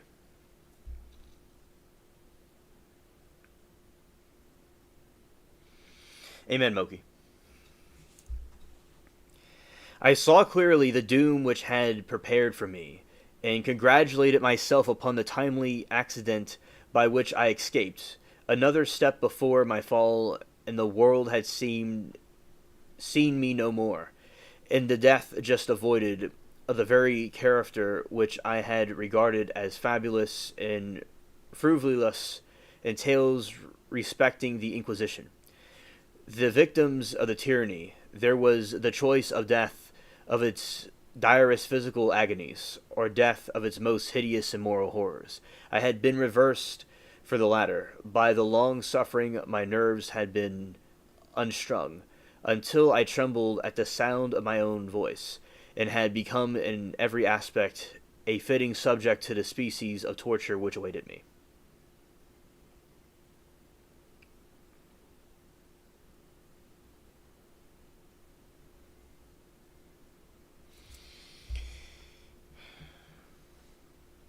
Yeah, shout out.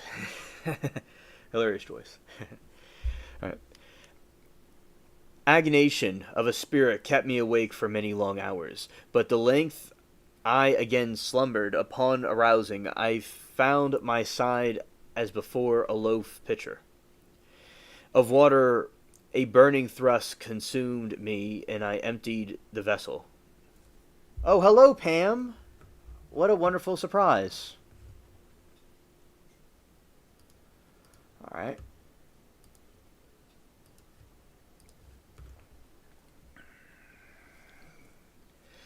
Good evening to you, Pammy. Welcome to the stream.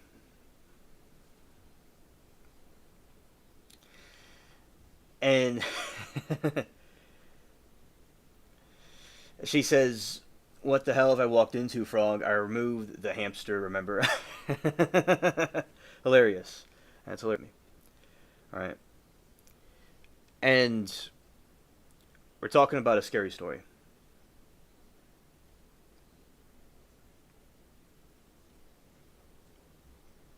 Okay.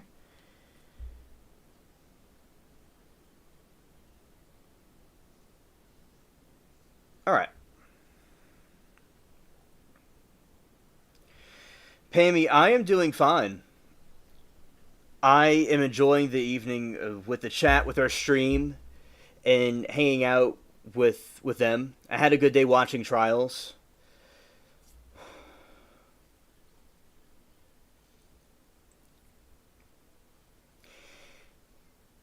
And what I did was recently with the garden, my plants are doing good. The this type of a plant that I have that's similar to a sunflower that is edible.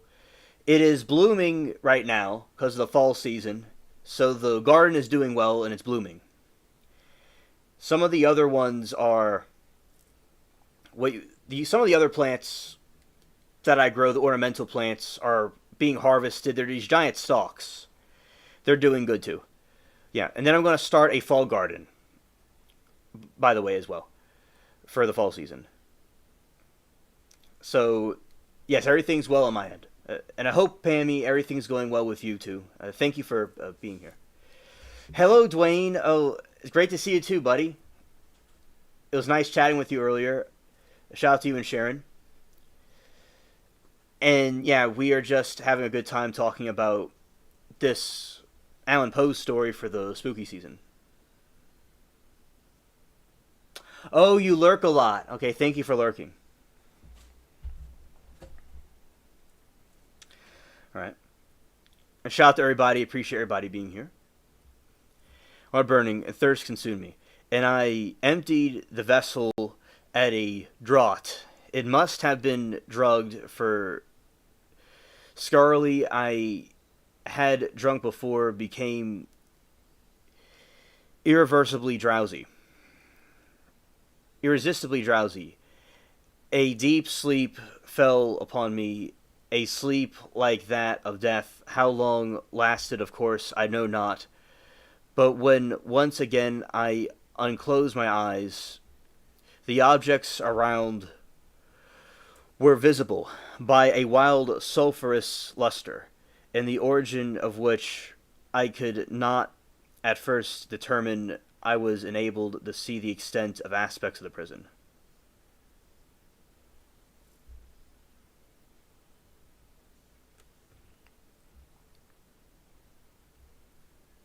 I'm glad to hear, Pammy. In the size, I had been greatly mistaken, for the whole circuit of its walls did not exceed 25 yards for some minutes. This fact occasioned me with the world of vain troubled, the vain indeed, for what could less importance, under the terrible circumstances which environed me, that the mere dismission of my dungeon.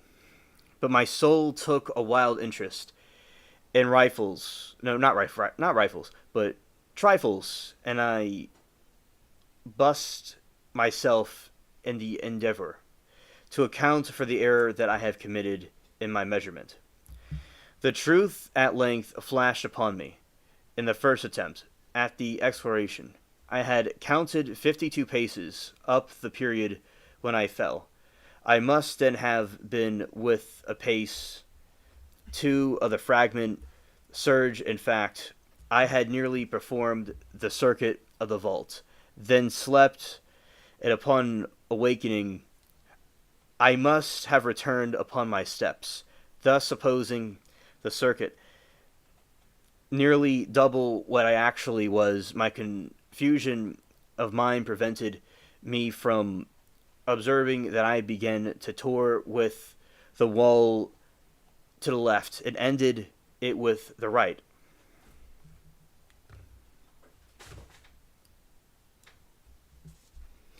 Hello, D-Sauce. Great to see you. Joe said, Poe is amazing. One of my all-time favorites, but I am biased from Baltimore. Ah, Nevermore. Yes. I feel the same way.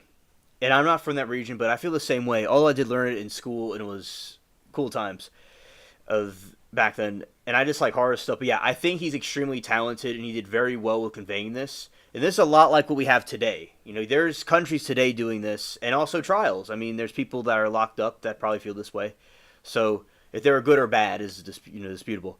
Because of course there's evil people that we see get locked up all the time. And that's good.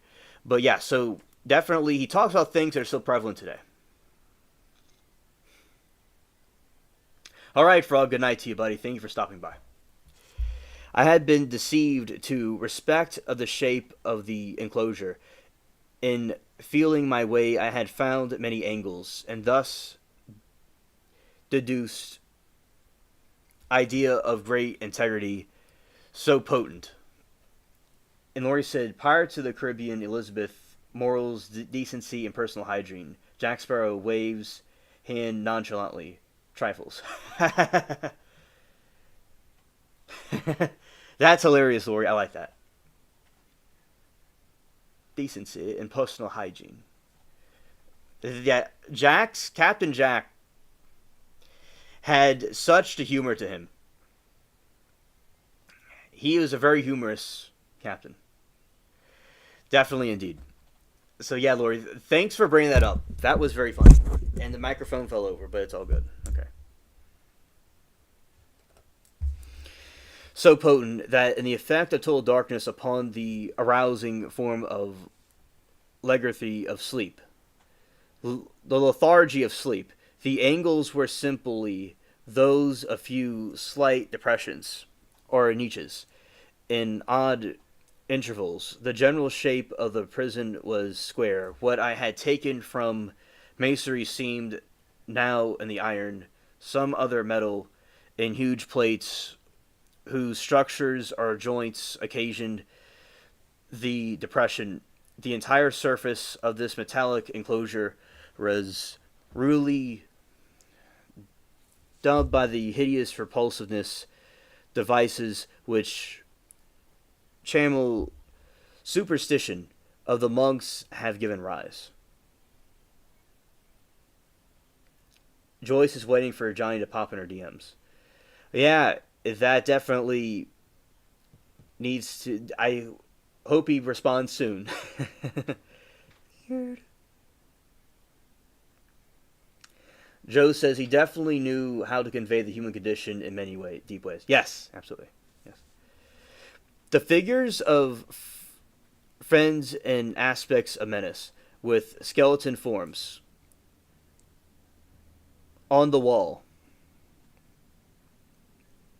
Yeah, so it's actually aspects of menace, skeleton forms, and other more really fearful images overspeed the disfigured walls. I observed that the outlines of these monstrosities were sufficiently distinct, but the colors seemed faded and blurred as the form of effects of the damp atmosphere. I now noticed the floor, too, which the stone center yawned the circular pit from whose jaws I had escaped, but it was only one of the dungeon. All this I saw distinctly, and by the effort of my personal condition had been greatly changed. During the slumber, I now lay upon my back, and at full length on a species of low framework of wood.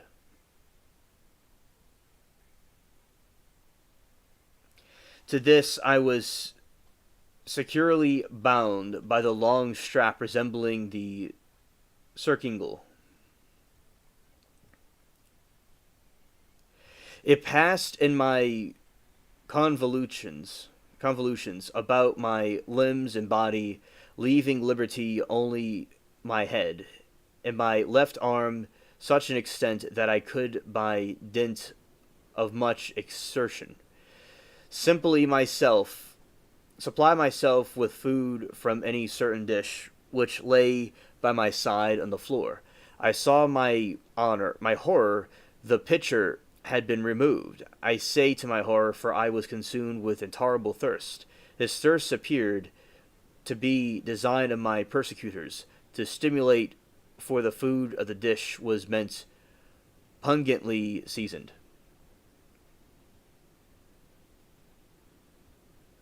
Yes, absolutely, Joe. Facts.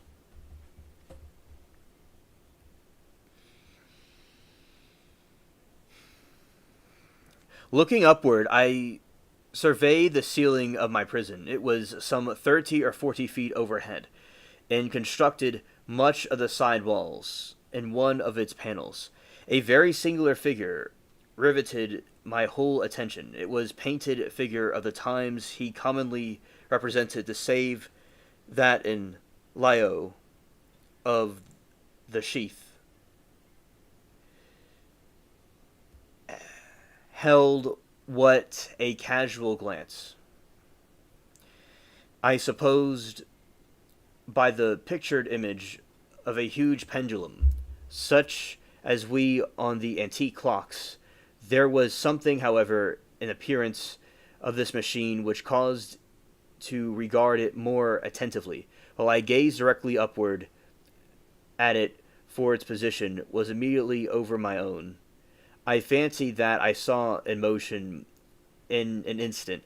Afterward, the fancy was confirmed. Its sweep was brief, and the course slow. I watched it for some minutes, somewhat in fear, but more in wonder, wearied at length with observing its dual movements. I turned my eyes upon the other objects in the cell.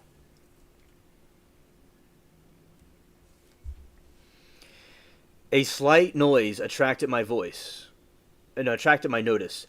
And looking to the floor, I saw several enormous rats traversing it. They had issued from the well, which lay just within a view of my right. Even then, while I gaze upon up in troops hurriedly with ravenous eyes, ravenous eyes, allured by the scent of meat. From this required much effort, attention to scare them away. It might have been half an hour, perhaps even an hour, for I could take imperfect note of the time, before again cast my eyes upward. What I then saw confounded and amazed me. The sweep of the pendulum had increased in extent by nearly a yard. Scared. As a natural consequence, its velocity was also much greater. But what mainly disturbed me was the idea that periodically descended. I now observed with the horror, it needless to say. All right, Joyce. Good night to you. Scared. Thank you for being here. Was also much greater, but what mainly disturbed was the idea of predictability descendant. I now observed with what horror it is needless to say that its neither extremity was formed of a crest of glittering steel, about a foot in length from the horn to horn. Horns unwrapped, the under edge eventually as keen as the razor. Like the razor also seemed macy and heavy, tapering from the edge into the solid board structure. Above it was appended to a weighty rod of brass, and the whole hissed and swung through the air. So, yeah, shout out to Joyce. So the pendulum swings back and forth in the air,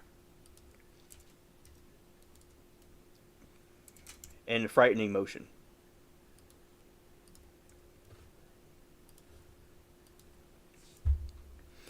I could no longer doubt that the doom prepared for me, the monkish anguity of the torture. My cognizance of the pit had become known as the inquisitorial agents.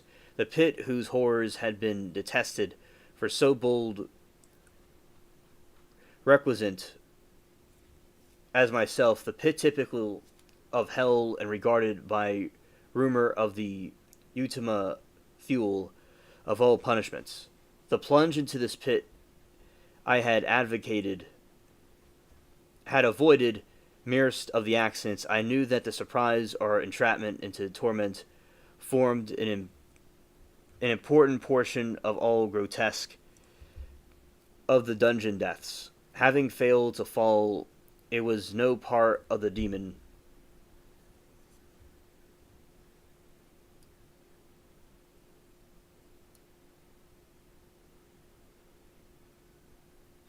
Okay, Moki.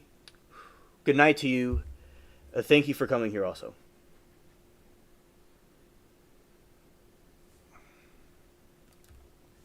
It was part of the demon plan to hurl me into the abyss, and thus there being no alternative. A different and milder destruction awaited me, milder. I half smiled in my agony as I thought of such an application of such a term. What bodes to tell of the long, long hours of horror more mortal, during which I counted the rushing vibrations of steel inch by inch, line by line, with the sense only appreciable at intervals that seemed ages. Down and still down it came. Days passed. It might have been that many days passed, or it swept so closely over me as fans me with astrid breath. The odor sharp steel forced itself to my nostrils. I prayed. I wired heaven with my prayers for its more speedy descent. I grew frantically mad and struggled to force myself upward against the sweep of the fearful scimitar. Then I fell suddenly calm and lay smiling in the glimmering deletion death, child of chaos, rare, viable.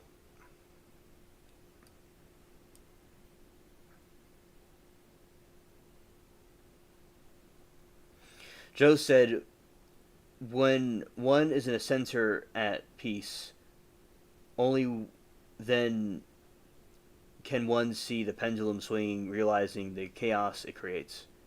Yeah, because a pendulum is very psychological. It's extremely psychological what it does.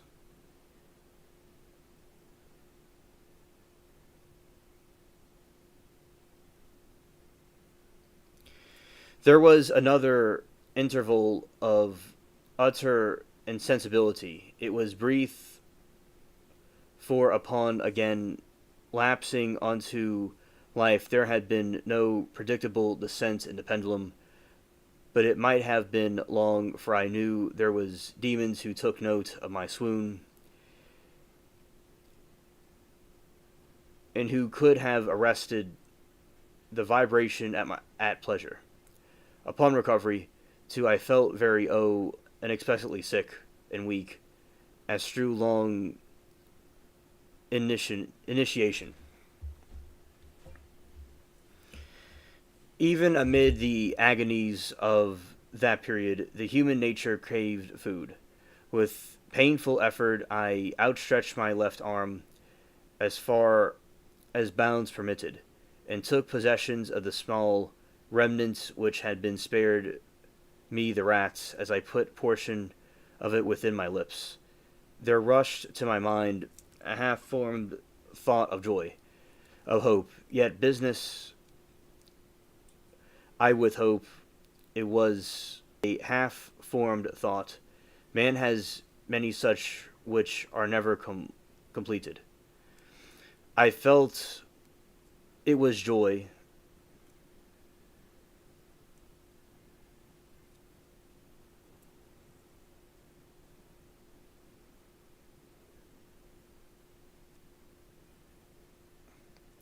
Portion of it within my lips. Is it ready? Okay. Rushed to my mind, half-formed thought of joy, of hope. Yet, when the business I had with hope, it was, as I said, half-formed thought. Man has many such which are never completed. I felt It was a joy of hope, but felt also had perished in the formation in vain. I struggled to perfect, to regain it. Long suffering had nearly annihilated all my ordinary powers of mind. I was implicable and an idiot, as the character says.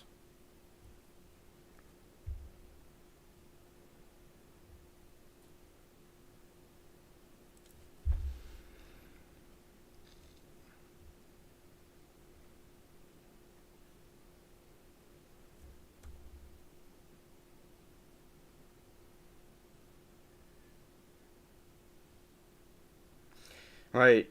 Joe says very deep lines here. Truly universe of application.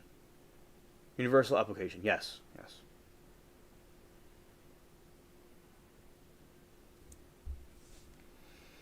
The vibration of the pendulum was right angles to my length.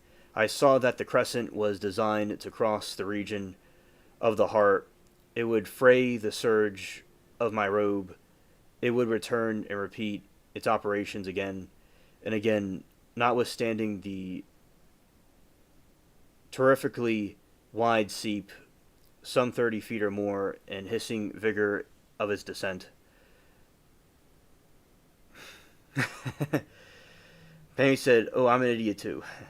Yeah, the character in the story was calling himself an idiot. Yes, it would return and repeat the operation again and again, notwithstanding terrifically wide sweep, some 30 feet or more, and the hissing vigor descent, sufficient to sunder these very walls of iron, and still the fraying of my robe would be that of several minutes would accomplish. And that this thought I paused, I dared not to go farther than this. I could arrest, hear the descent of steel. I forced myself to ponder upon the sound of the crescent as it should pass across the garment upon the peculiar thrilling sensation which friction of cloth produces. The nerves I ponder upon the frivolously until my teeth were on edge.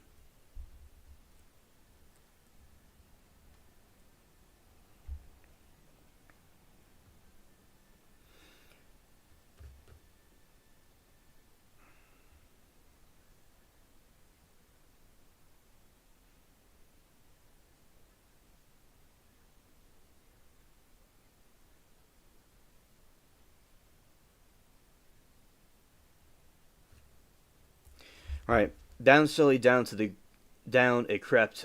I took frenzied pleasure in contrasting its downward with its lateral velocity to the right, to the left, and far wide, with the shriek of the damned spirit to my heart, with the stealthy pace of the trigger. I alternately laughed and howled as one another grew predominant.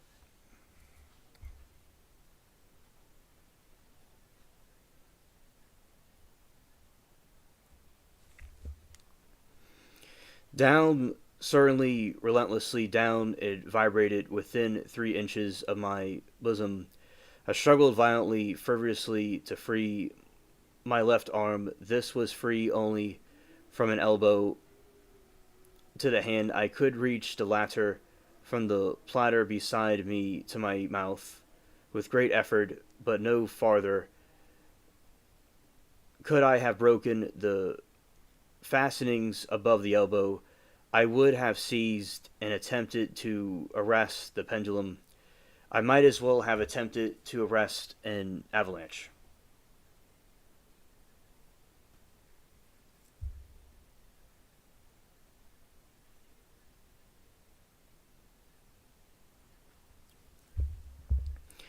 Down still,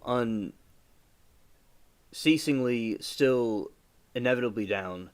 I gasped and struggled in each vibration. I shrunk consecutively at every sweep. My eyes followed its outward or upward whirls with the eagerness of the most unmeaning despair. They close themselves spasmodically the descent, although death deletion had been a relief. Oh, how unspeakable! Still, I quivered in every nerve to think how slight a sinking of the machinery would participate that keen, glistening axe upon my bosom. It was hope that promoted the nerve to quiver, the frame to shrink. It was hope. The hope that triumphs the rack, that whispers the death condemned even the dungeons and the Inquisition.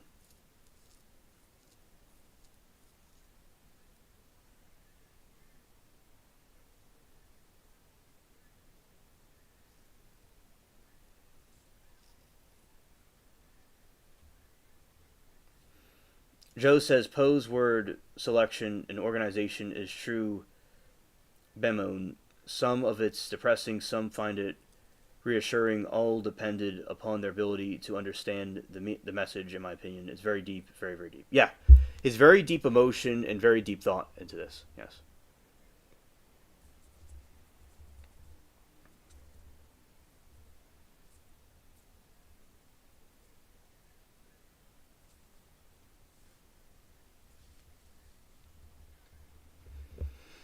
I saw that some 10, 12 vibrations would bring the steel in actual contact with my robe.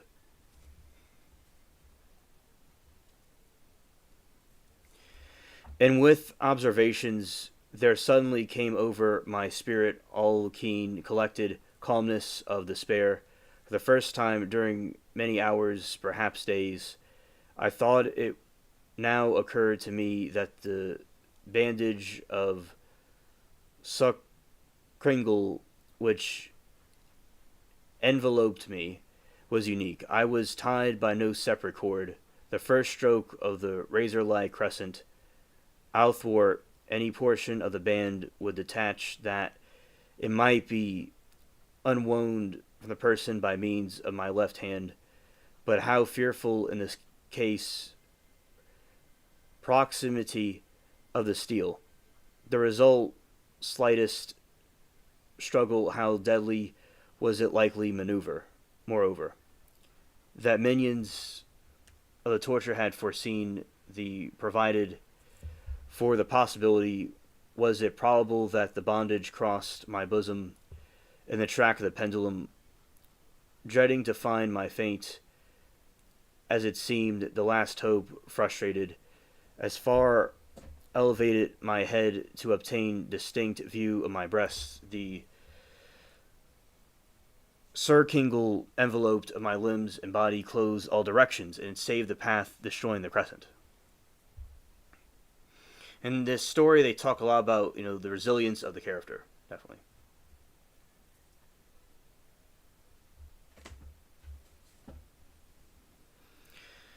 Scarcely had I dropped my head back unto the original position when there flashed upon my mind what I cannot better describe than the unformed half that the idea deliverance to which I have previously alluded, and of which moiety that floated intermediately through my brain when I raised food to my burning lips. The whole thought was now present feeble and scarcely sane and scarcely defiant, but still enter. I proceeded at once within the nervous energy of despair to attempt its execution.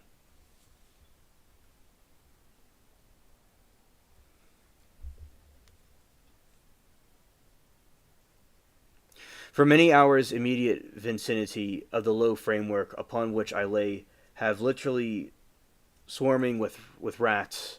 They were wild, bold, ravenous, and their red eyes glaring upon me as if they waited for the motionless on my part to make me their prey. To what food I thought have been accustomed to the well.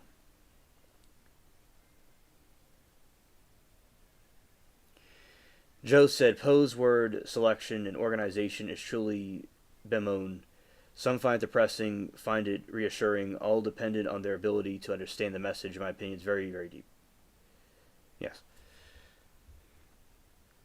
They had devoured, in spite of the efforts to prevent them, all but a small remnant of the contents of the dish. I had fallen into the habitable to see and saw the wave of the hand about the platter, and the length of the unconscious uniformity of the movement deprived it of effect. The voracity of the vermin frequently fastened their sharp fangs and fingers within the particles of the oily and spicy vein which now remained thoroughly rubbed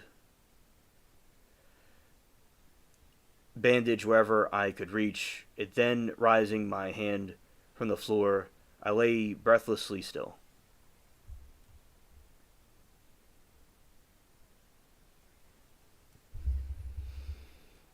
At the first, ravenous animals were startled and terrified, and changed the sensation of the movement.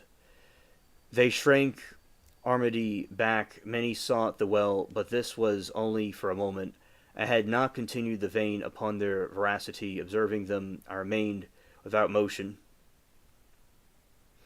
One or two of the boldest leaped upon the framework. The smelt and circringle seemed to single the general rush. Forth they hurried fresh troops. They clung the wood. They overran it and leaped in hundreds upon my person. Measured movements of the pendulum disturbed them at all, avoiding its strokes, then bruised them. Anointed bandage, they pressed, they swarmed upon me in ever accumulating heaps. They withered upon my throat. Their cold lips sought my own. I was half stiffed by their throwing pressure. Disgust, for which the world has no name, swelled my bosom, chilled with the heavy clamness of my heart. Yet 1 minute, and I felt the struggle would be over. Plainly, I perceived, loosening the bandage. I knew that in one place it must be already served. With a more than human resolution, I lay still.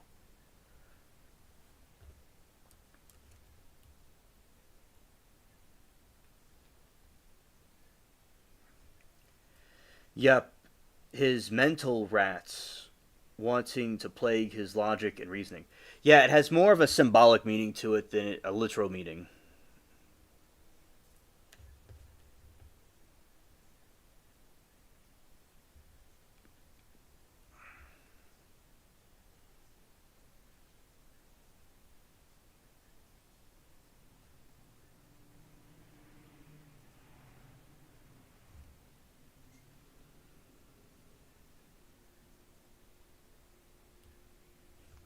Nor had I earned my calculations, nor had I endured in vain. I at length felt that I was free. The circingle hung ribbons from my body. By the strokes of the pendulum already pressed upon my bosom, it had divided the serge of the robe. It had cut through the linen beneath. Twice again it swung, and sharp senses of pain shot through every nerve, but the movement of escape had arrived. At a wave of my hand, delivers hurried tormentously away with a steady movement, cautious, sidelong, shrinking slow. I slid from the embrace of the bandage and beyond the reach of the scimitar. From the movement least I was free. Free.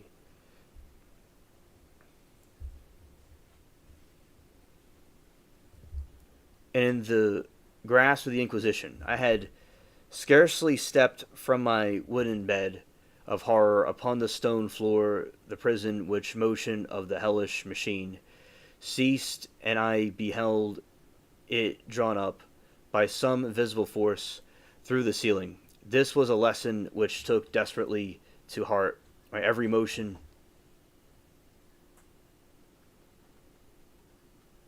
Oh, thank you, Joe, for information about him. Okay. When the motion of the hellish machine ceased, and I beheld it drawn up by some invisible force through the ceiling. This was a lesson which I took desperately to heart. My every motion was doubtfully watched, free.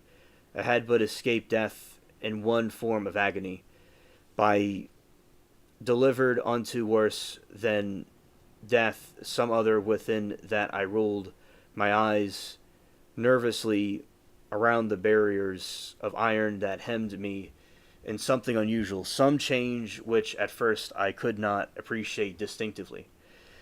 It was obvious. I had placed the apartment for many minutes of the dreamy and trembling abstraction. I busted myself in vain, unconnected conjecture. During this period, I became aware of the first time of the original sulphurous light which illuminated the cell. It proceeded from a fissure about half an inch width, extending entirely around the prison and base the walls, which thus appeared and were completely separated from the floor. I endeavored, but course in vain, looked through the aperture.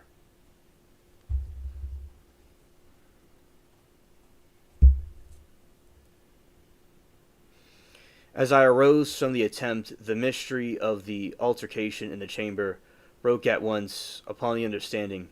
I have observed that, although the outlines of the figures upon the walls were sufficiently distinct, the colors seemed blurred and indefined. These colors now assumed were momentarily assuming the startling and most intense blasonary that gave the spectacle and fiendish portress, except might have thrilled even the firmer nerves than my own. Demon eyes of the wild, ghastly vicinity glared upon thousands of directions where none had been visible before, and gleamed with the lurid luster of fire that I could not force mitigation and regard unreal.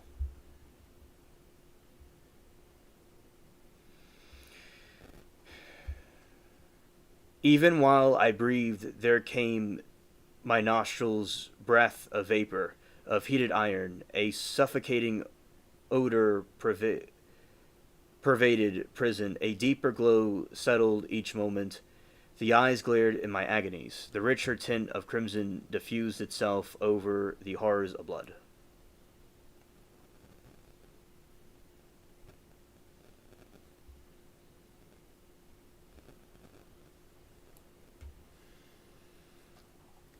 The fusion itself of the pictured horrors of blood I painted, I gasped for breath. There could be no doubt designed tormentors, oh unreeling, oh most demonic of men. I shrank from the glowing metal center and cell, and thought of the fiery destruction that impended. The idea of coolness and well came over my soul and balm. I rushed to its deadly brink.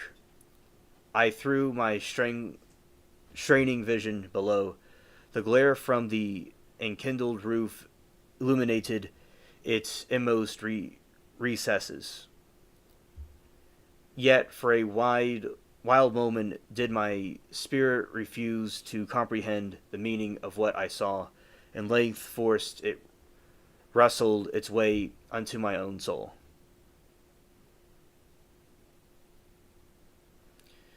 It burned itself upon my shuddering reason. Oh, it's for a voice to speak. Oh, horror. Any horror but this, with shriek. I rushed from the margin and buried my face in my hands, weeping bitterly.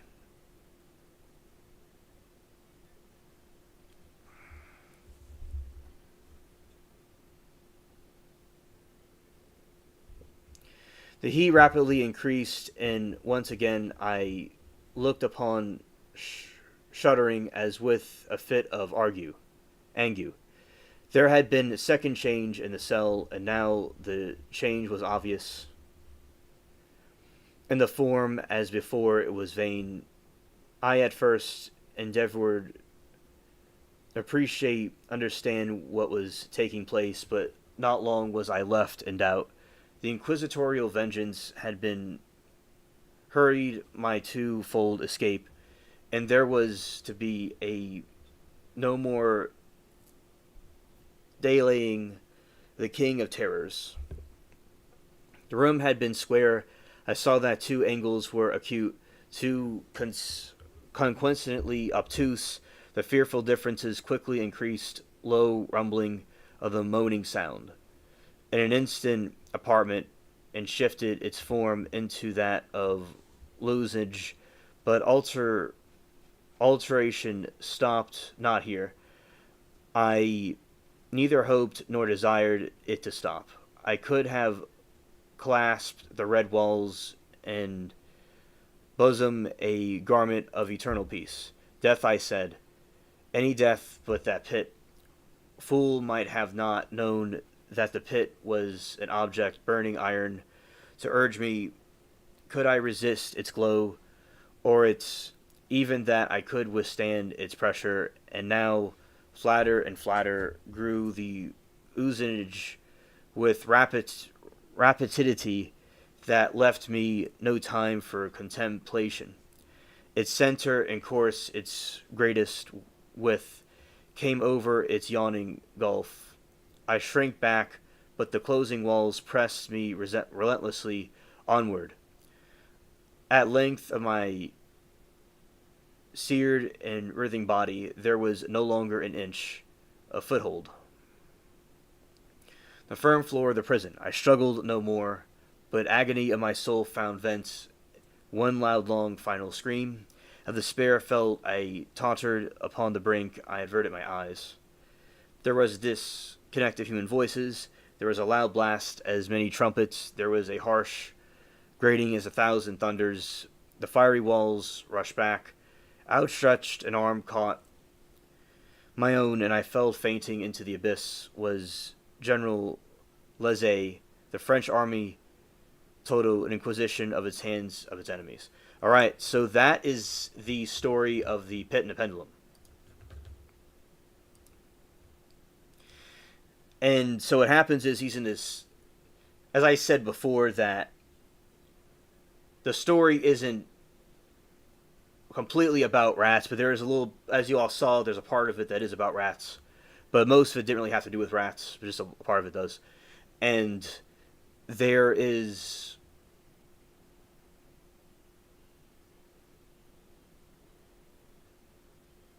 all right, Pammy. Peace out. Thank you for coming here and hanging out with us. Good night to you. Thank you for coming.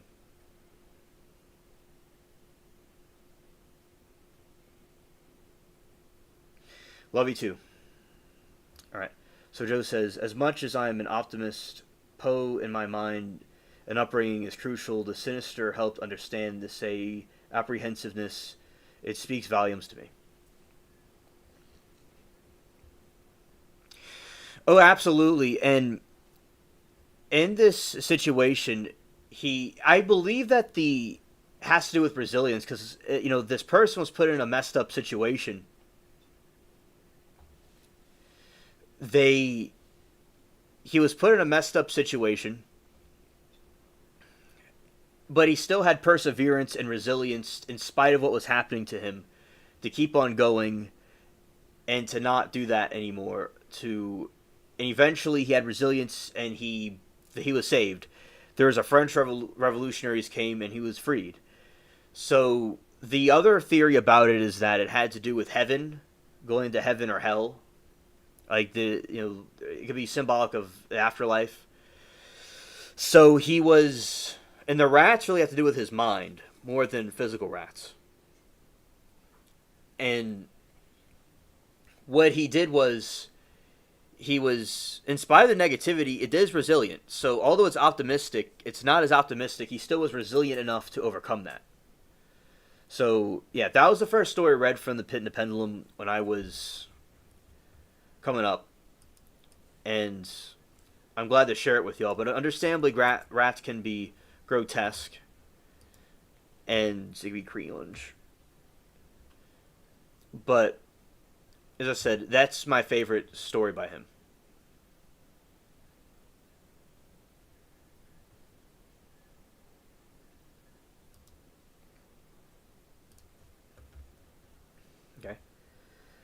And with Allan Poe, some context about him.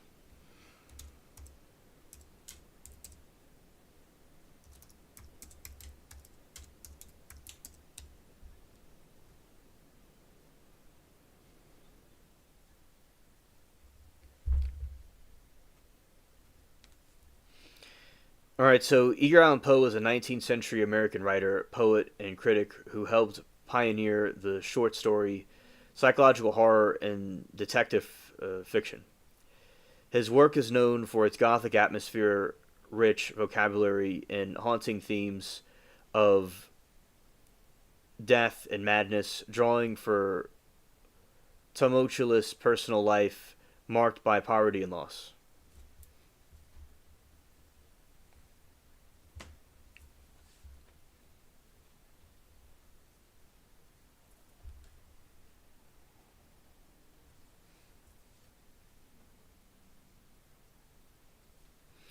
Life and influences. Born in Boston 1809, Poe was orphaned at age 3 and taken in by wealthy family in Richmond, Virginia, though they never formally adopted him. This relationship was constant source of friction. His life was defined by a tragic losses, particularly of those women close to him. His birth mother was deleted died of tuberculosis, and he was young. His foster mother is Frances Allen, who is chronically ill.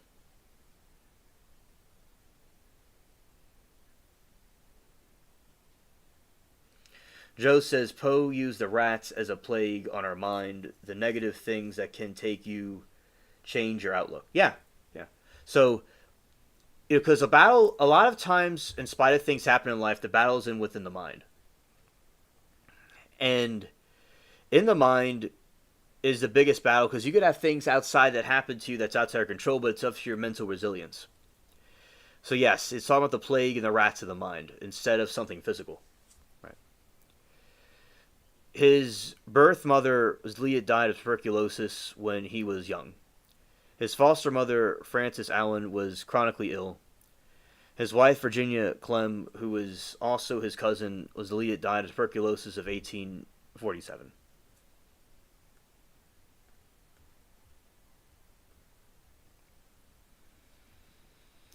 Writing style and literary techniques. Poe was a master of psychological horror, often using first person narration to create unreliable and tormented characters. Key aspects of the style include a single unified effect in his essay, The Philosophy of Compassion, no, not compassion, but composition. Poe explained his belief that every element of the story contributes to a single predetermined emotional effect, often sense of dread.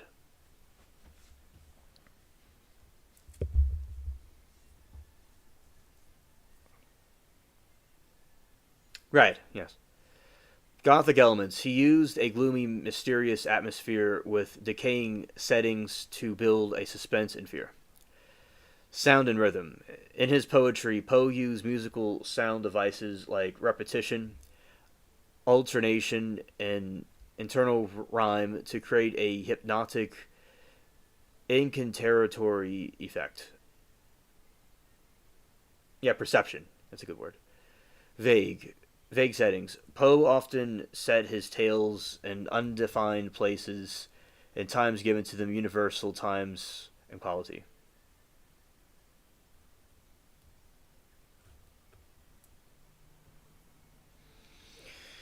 Major contributions and works. Pioneer of the story, while the form existed before him, Poe was one of the first successful American writers to practice and theorize the short story of a serious art form. Inventor of detective fiction. With the characters Auguste Dupin series, The Murders of Rogue Morgue. Poe created the genre of detective fiction. The character directly inspired Sir Arthur Conan Doyle's Sherlock Holmes. Master of psychological horror, he revolutionized horror by focusing internal torment and darker aspects of human mind as seen in his most famous tales.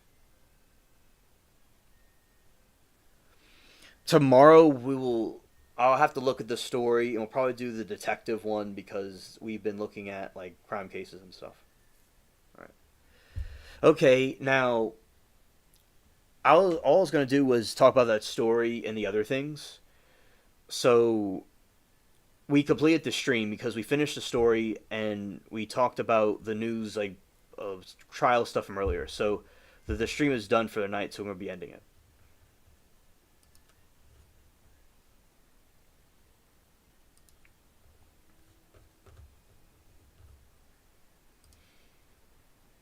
All right, everybody. So thank you all for coming to the stream. We had a very good night and nice horror stories.